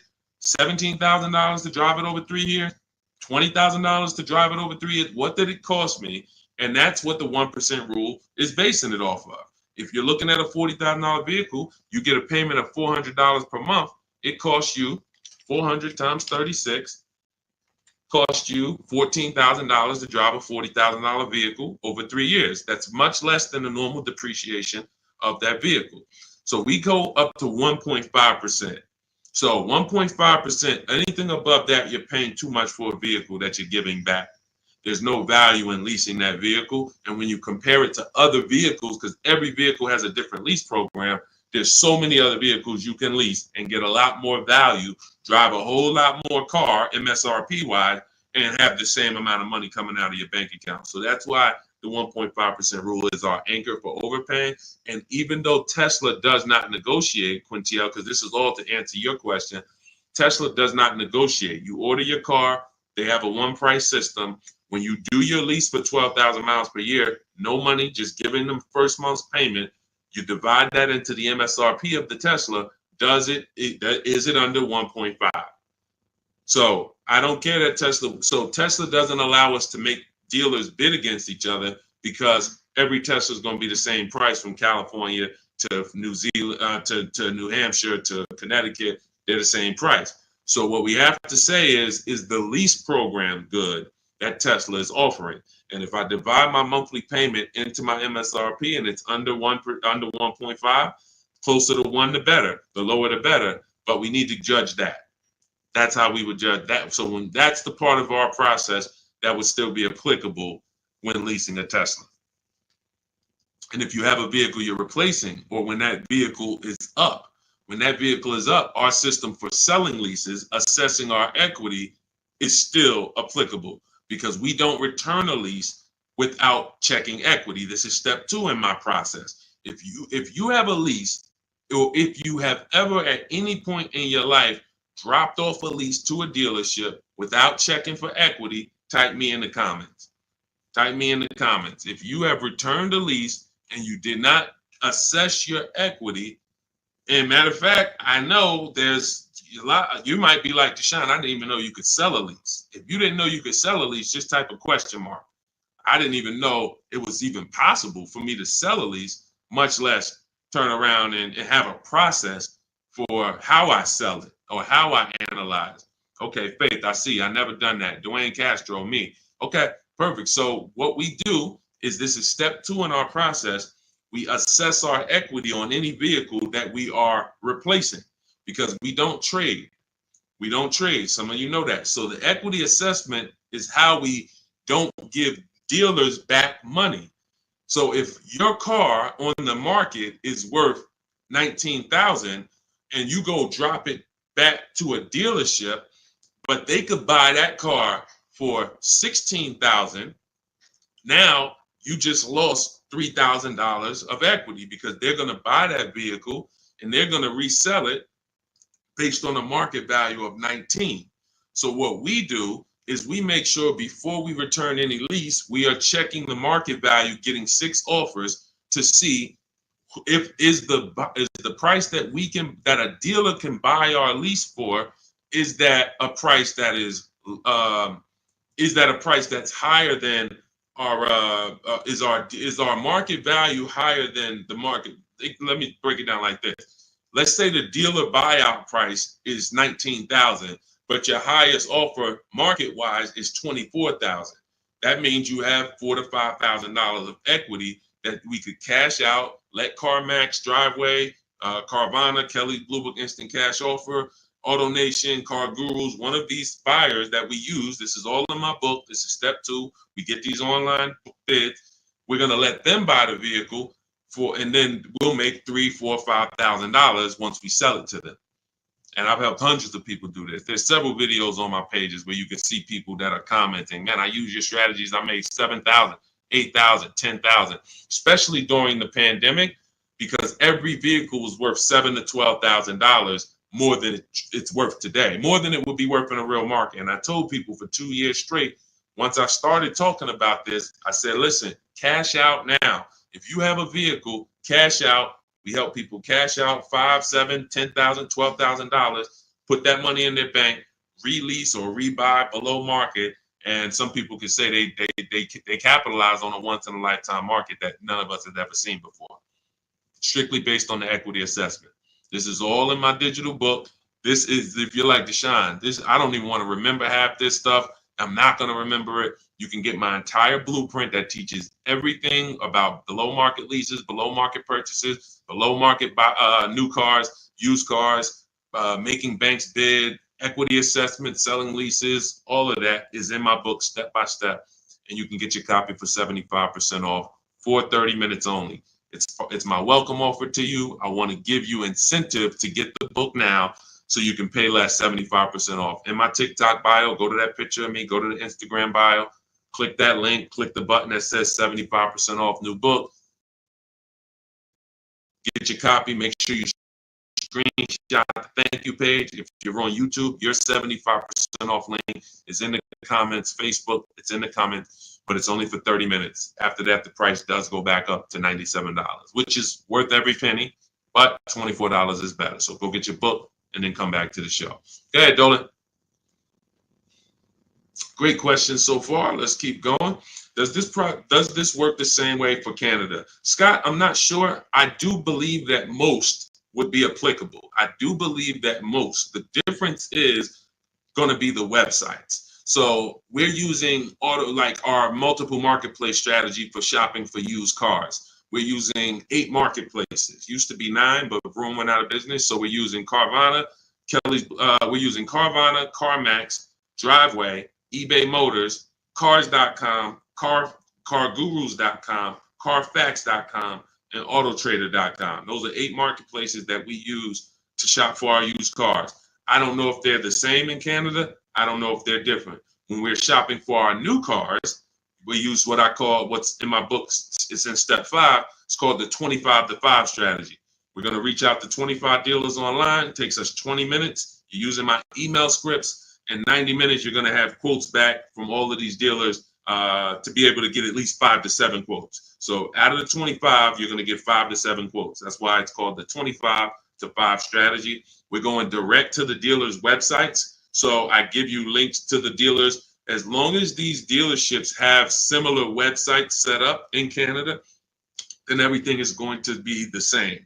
The scripts, the way they communicate, the things they try to get you to do, come in, can I get you on the phone, put one price here, and then, for a used car, and then hope you come in and charge you more later. All of that, if all of that is the same, which I believe it is, then everything will be applicable in Canada. It's just the websites will be different.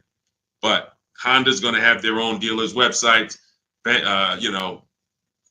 so that's why I say I believe 90% at least is applicable, and potentially more. All right, great question. Go ahead, Dolan.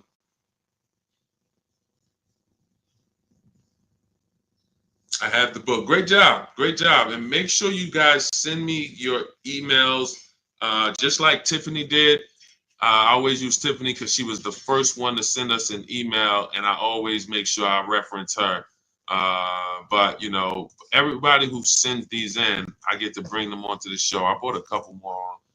Look, this one is from Christopher. Deshone, thanks so much for these resources. I read your entire book last night. I've already been underway and trying to put my deal together. What a great book. I have my quotes together. Now I'm ready to take the next step with the calculator. I'm a big fan of your channel and your resources. So I have calculators in the book that I invented. We have 5 different custom calculators: perfect budget calculator, lease counter offer calculator, purchase counter offer calculators, true value calculator for when we do used cars. So I think there's 4. Might be one more, but there's at least 4 calculators that we invented. That these, you can't find these anywhere on Google. I literally wrote the code, and so that's what he's talking about when he talks about the actual calculators that are in there for you guys. So yeah, send me all your details. I love reading stories like that. Okay, Stos, what if I have a 600 credit score? How much is that lease deal that they're going to give me going to go up by? It's a great question. So if you are not in a position to lease because you won't qualify for a lower tier approval, a tier 1 approval, which is basically the best offer. Most leases are they're offering the lease based on tier 1 approval, which you don't need to have perfect credit for. That's not a super tier approval. That's not A1. There's tier 1 and then there's tier A1. So A1 is going to be a super tier, which is usually applicable on limited inventory cars. It's not important, but most vehicles, they're going by tier 1. And so most people can qualify for tier 1 with a good credit profile. But if you don't get tier 1, the payments can go up significantly. If you get tier 3, tier 5, some banks have 6 tiers. So the payment can go up by $100, $150. That's why we always have backup offers. So in case someone tells us, hey, your payment's going up by $80, we go to our backup offer. We give them a chance to actually see are they lying to us? Are they just trying to take a shot at us? Because sometimes they are, sometimes they're not. But if I can't qualify for a lease, what I'm doing is buying what I call in my book a smart card. This stands for saving money at the right time. Saving money at the right time. It's not the little smart cards that you may be familiar with. What I'm doing is setting myself up to lease. So I'm going to go get the least expensive car that I can get a loan on. That is the goal of a smart car, to have the least expensive quality car. It must last. Car cannot be breaking down. It's the least expensive quality car that I can get a loan on. $10,000 loan, $12,000 loan. So now I'm going to get the smallest car that I can get, maybe like a Hyundai Elantra or something that was like 24, 25,000 new. And I'm looking to get it around 10,000. So it doesn't have to be too old. Now I'm getting that vehicle. I'm going to drive that vehicle for 2 years, establish a payment history. My payment should be no more than $250 a month. You're talking about a $10,000 loan. So now I got an easily manageable payment. I got a car that is dependable. I trade out of that into a lease in 2 years. But what some people do, which is what I don't recommend you do, when you're trying to qualify for a lease, that should be the goal. It should be, I'm buying this vehicle right now that I'm getting is going to set me up for my lease in 2 years. Now, some people will go, I just got to have what I want now. And they'll go and they'll get the Dodge Charger with the Hemi engine, or they want but they know that, all right, I'm going to go and get a $25,000 vehicle. But because you have a lower credit score, you're going to pay 18, 20, 25% interest. So now when you go to replace that, first of all, in 2 years, you got to make it to 2 years with a high payment, a car that most likely wasn't a quality car, because you're stretching. When I say you're stretching, if you're trying to get a $25,000 Dodge Hellcat, that vehicle probably has 80,000 miles on it, no warranty. So you're getting you're not getting a quality one. You're getting the one you can afford, which is going to be high miles, older, and now you have this high payment, high interest. So when you go to replace that car in 2 years and try to go into a lease, you're going to have a huge amount of negative equity, maybe $8,000, $9,000, $10,000, $15,000 of negative equity. So when you try to go into that lease, you're not going to even be able to make the lease make sense, because you're bringing all this negative equity over from the old car. So that's why I say you discipline yourself. You drive something, least expensive car, because you're building. You're building. We haven't earned the right to get what we want, but if I discipline myself for 2 years, drive a vehicle that is the least expensive, reliable vehicle that'll do the job for me, 2 years down the road, I got 2 years of payment history. I traded out of that into my new lease, and I'm driving a brand new car from that point on. That's the plan if I didn't have good credit, but I knew I need to get to the point where I could lease. That's exactly what I would do. All right, great question. Go ahead, Dolan. Scott Johnson hold on. Ahmed, the payment includes money factor and taxes. So what part of the lease is too much? It's too much based on the total amount for a vehicle you're not going to own. So when I leased my $35,000 Jeep Grand Cherokee, I got it for $330 a month. This was in 2018. So 2018, I paid $330 a month, and then I drove off. It was a 39-month lease. So over 39 months, I paid $12,870 for a $35,000 vehicle. Plus taxes and fees, it would have been probably $39,000. So $12,000 it cost, $12,870 it cost me. When you are leasing, the only thing you are considering is how much does it cost me to drive this vehicle over 3 years. The lower, the better. And that's how I look at cars, and that's how I teach all people who do cars from home, all the cars from home insiders, look at leases and say it's a value play. That $40,000 vehicle, what's the below market lease on that?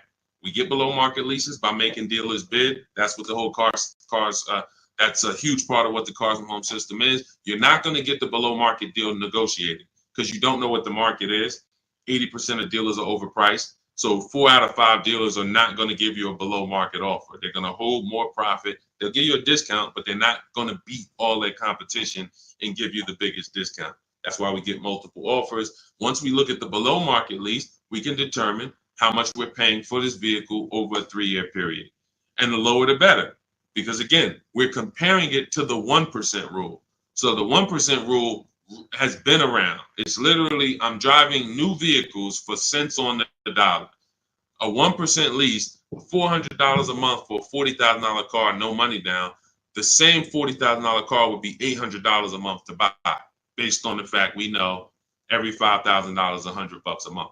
So $40,000 on a vehicle, that would be $800 a month. That's not including taxes. So you're talking $800 a month, $850 a month to buy a $40,000 vehicle on a 5-year loan. A 1% lease is $400 a month. So we're always judging the lease by how much am I giving them over a 3-year period to drive this vehicle. And, there is a point in time where you're paying too much for a vehicle you're giving back. And that means you signed a bad lease deal. Go ahead, Dolan. All of this is in my book. I teach you about the 1.5% rule and why we don't sign leases over 1.5%. All of this is laid out step by step. That's a huge part. When you hear me say rules, the 1.5% rule, the 8-year rule, these are principles. These are boundaries in our Cars from Home blueprint that we don't step over. We don't. And there's one thing, if you step over, great. That's on you because you're an adult. But it's another thing to know you're actually stepping over a boundary. And that's what we didn't have in the past. We didn't have boundaries that we knew we were stepping over. When is your loan too long? Well, in real estate, you have boundaries. That's why who would sign up for a 40-year mortgage? Type me. Do I have anybody in here willing to sign up for the 40-year mortgage? Anyone? Anyone willing to sign up? You're a smart person. Anyone? You could get a $600,000 house for the same payment as a $400,000 house potentially. Anybody signing up for a 40-year mortgage? What about a 50-year mortgage? What about a 50-year mortgage? No. Most people know, Deshone, the longest mortgage we're gonna get is a 30-year mortgage.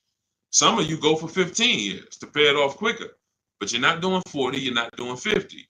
Because that means I can't afford this vehicle.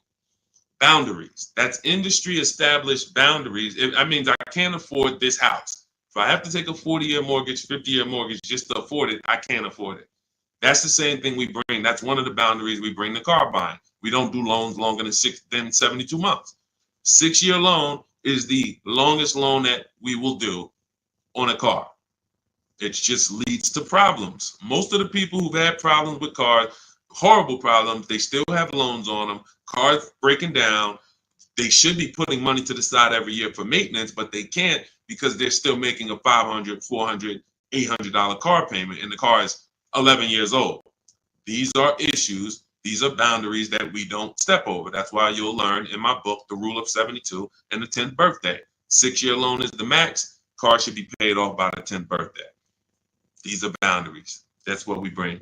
Dion Harvey, would you pay 16 for a Mercedes Benz with 113,000 miles? No, unless you can pay cash for it, you most likely are going to end up in a tough position, and I'll tell you why.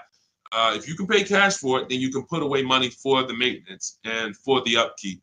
When I sold Mercedes, and I sold them for 5 years, the people who I would literally run into that were in tears were people who the service department told, you have a $4,000 repair, plus you need brakes, plus you need an oil change.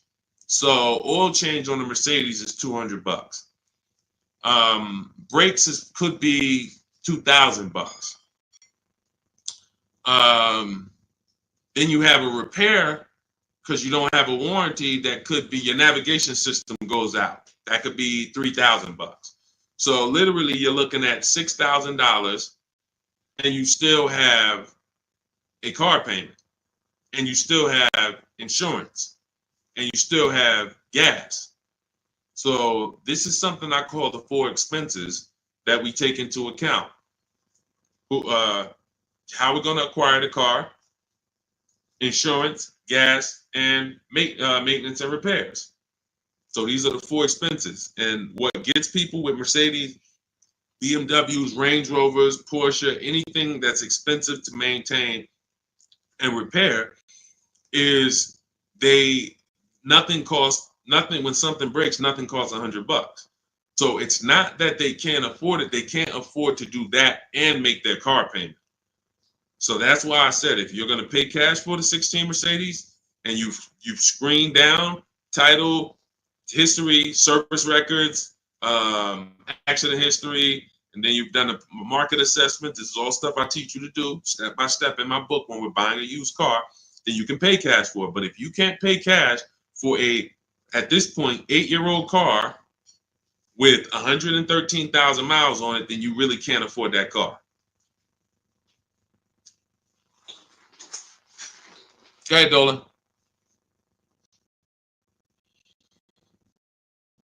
Any Euro car after $100,000 is a money pit. That's why you can get them cheaper. And listen, if you know, you can have vehicles that were well taken care of by people and they just went to upgrade their model.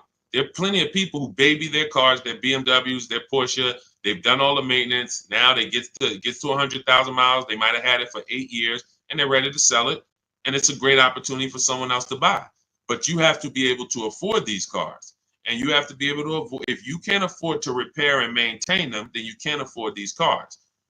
So that's the principle. And again, I'm somebody who's worked. My most expensive car I ever sold was a $435,000 SLR McLaren. So I've had plenty of people who had, $200,000 Maybachs and, $180,000 S63s. Like, there are principles of affordability that safe people, conservative people follow to make sure they're not getting in trouble buying these expensive vehicles. And then there's people who don't have these principles and they're buying less expensive vehicles, lack of quality, and they're basically shoehorning their way into the vehicle with a loan, but they can't afford the vehicle because they can't afford to maintain it. And they can't afford to pay it off in time before things really start going wrong. If I got a paid off Mercedes or paid off Range Rover, but I'm putting, I was paying $700 a month to buy it, but now it's paid off. So now I put $300 a month to the side in an emergency fund. So when something breaks, I go to my emergency fund. Okay, my car needs this, my car needs that, but I'm not making a car payment anymore, so I can afford the maintenance. Problem is, when you're making a car payment and things start breaking, that's the problem. That's what we want to stay away from. So Ron, I have to turn in my 2022 Kia EV 425. Don't want to buy it, but my buyer's 21, worth only 15 right now. So 425 a month on a $41,000 car, good deal. It sounds like it, but we don't know if that was the best deal, and that's the problem. Sounds like it. It's a 1% lease, 425. If you put no money down, and you literally just signed the deal for 425, gave that to them and drove off at 425 a month, then that's close to a 1% lease. And that's but we don't know if that was the best. And I'll give you an example. So Zafrina was shopping for a Jeep Grand Cherokee. She had one coming off lease. She ran her equity assessment just like you. It was no equity in it, so that means she's just going to return it. If there's no equity in the lease, we just return it. When it's done, we start shopping for our lease, just like normal. Once we make our last payment, we get out, we start shopping using our system. Now we get our offers. She gets offers on this Jeep Grand Cherokee Limited, and she said it was about 1.2%, which is a solid deal. I mean, 1.2%. Great value lease. But she said that the dealer who won the bid, who she was about to choose, said that because she was coming out of a 1% lease that I had helped her get going back to 2021, right before the pandemic, maybe 2020. She was coming out of a 1% lease. So she was really trying to get back to a 1% lease, not go up to 1.2. So the dealer said, this other vehicle I have, this electric one, I could get you to 1% on that. So she asked in our group, because this is people who shop with Deshone. If you want to shop with Deshone, if you want to learn, depends on how you learn. Go to my same bio and you'll see buttons that says, see if you qualify, shop with Deshone. But I do work with people who want to actually shop in a different way. Blueprint is for people who like blueprints. If you are a blueprint person, Deshone, give me the blueprint. That is my Cars from Home book. It's the ultimate blueprint to below market deals. That's why I show all of these people who actually used it and wrote about it, and you can read the reviews on it. But when you see these Facebook posts, these are people who have been working with me and in my private program. But anyway, let's get to the point. She now says, should I take the 1% on the different vehicle? I said, you got to you have to reach out to all the dealers that emailed you about the original Jeep Grand Cherokee and now give them a shot, because now that guy might be offering you 1%, but you don't know, is that the best deal? Just because he was going to give you the best deal on the normal version, he beat everyone else. That does not mean he's giving you the best on this electric version. He could be using this as an opportunity to make a little more money on you. So she connects, sends out my scripts. We have this contact script, very simple to use, copy and paste. She sends it out on the electric version. The winning bid comes in at $579 a month, which ends up being a 0.88% lease. So yes, when we look at a 1% lease, we might say, hey, when you're asking, hey, this was a 1% lease, was that a good deal? Yes, it is a good deal. Yes, it is a steal. 1% is a steal. Does it mean 405 was not available on this vehicle? No. Does it mean 395 wasn't available on this $41,000 vehicle you got? No. And there's no way for us to know that unless you followed our process and you know there was no better offer than this offer. That's when you know. And that's all we care about. We want to guarantee we got the below market lease. We want to guarantee we saved all the money and got the below market discount on the purchase. We want to guarantee that on our used car that we're buying, we got the below market price. And that was the least expensive option within 100 miles of me, 150 miles of me. That's what we roll. And that's the Cars from Home system. So everything in this stream is sponsored in my new digital book. This is not, I don't wing it. And the beautiful thing about what you're going to do with Cars from Home is you're no longer going to be winging the process. This is the second most expensive purchase that many of you will make. And some of you who don't own a home, this is the most expensive purchase that you have made so far. And every single time you make a 5-figure decision on a car, you add these up and you can see I've made $100,000 in car buying transaction decisions over my lifetime. What is my process for getting below market deals? What is my process for not paying what everyone else is paying? You've winged it, but you're no longer going to wing it. This is a 7-step process. In the book, I have links where you can stay right on task. If you're on the lease path, you're not looking at new cars. You're not reading about purchasing used cars. If you're purchasing a used car, you're not using the system on leasing. You're not using the system on new cars. You're on the used car path. That's the way the book is. It's linked and it warps you to the areas so that you can stay on task and not be learning everything about leasing and buying and used cars and new cars and bidding. Or you don't need to learn all that. We just need a path for you that you can follow step by step to get to your below market deal. And that's the way the book is set up. So it's 5 stars. You can get your copy as part of my welcome offer to you for 75% off. It's normally $97, but for 30 minutes only, you get yours for $24. That's 75% off. It'll be in your inbox in 5 minutes, and you'll have everything for the rest of your life to use when it comes to leasing. If your spouse wants to buy, your child wants a used car, you can open this blueprint up at all times and use these strategies that you paid $24 for. Now, if you missed it and you didn't get there before the 30 minutes is went to zero, then you'd have all these strategies and you paid $97 for it. It's still a win. It's still going to be in the top 3, top 5 most valuable books you've ever owned to your bank account. That is the biggest thing. This book being valuable to your bank account. So go get your copy for 75% off. Click that picture of me in my TikTok bio. Click that picture of me on Instagram. Go to that website in my bio, and then you'll see the button that says 75% off welcome offer. YouTube, you have a comment in the, you have a comment for your 75% off in the comment section. Same thing on Facebook. Get there, use it. Make sure you send me all of your deals. Email me with your deals. Every time you make a deal, I want to see it. Deshone, look at this deal. My biggest thing is seeing the money you are paying for these cars. I want you to be like all of these people who send their deals in. Look, this is what it's about. I don't want you just getting a car. We'll be excited about the car too, but I want you just as excited about the deal you got, because once you see below market deals and you see how different they are than market value deals, or God forbid above market value, you're going to see that you'll never go back. And then I just want you to send me, I want you to help me see what every below market deal look like. Right now, we know the below market deal on this Mercedes that Milligan got is $27,000 off. That sets the market. So if anybody got this same vehicle, the same vehicle that she got, and you didn't get $27,000 off, you overpaid.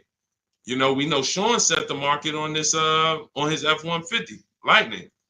Some deals are, look, Kimberly set the market on this Maserati Greco that she got earlier this year. She said, look, it was $20,700 off. They gave her sitting at home, getting a bid, a brand new, never before owned. She's the first owner. She got $20,700 off. That's the market value of that vehicle at the time. If somebody got $10,000 off, they paid. That's an average deal. They overpaid by $10,700. So we get to set the market for these vehicles using these shop from home strategies, and that's what I want. I want you empowered. I want you guaranteeing that you save, that no one else paid less than you. And that's the empowerment. You do that right from home, right from your living room. So I will see you all on the next stream. Grab your book. I'll see you inside the book. And God bless you. Let's keep unlearning and relearning.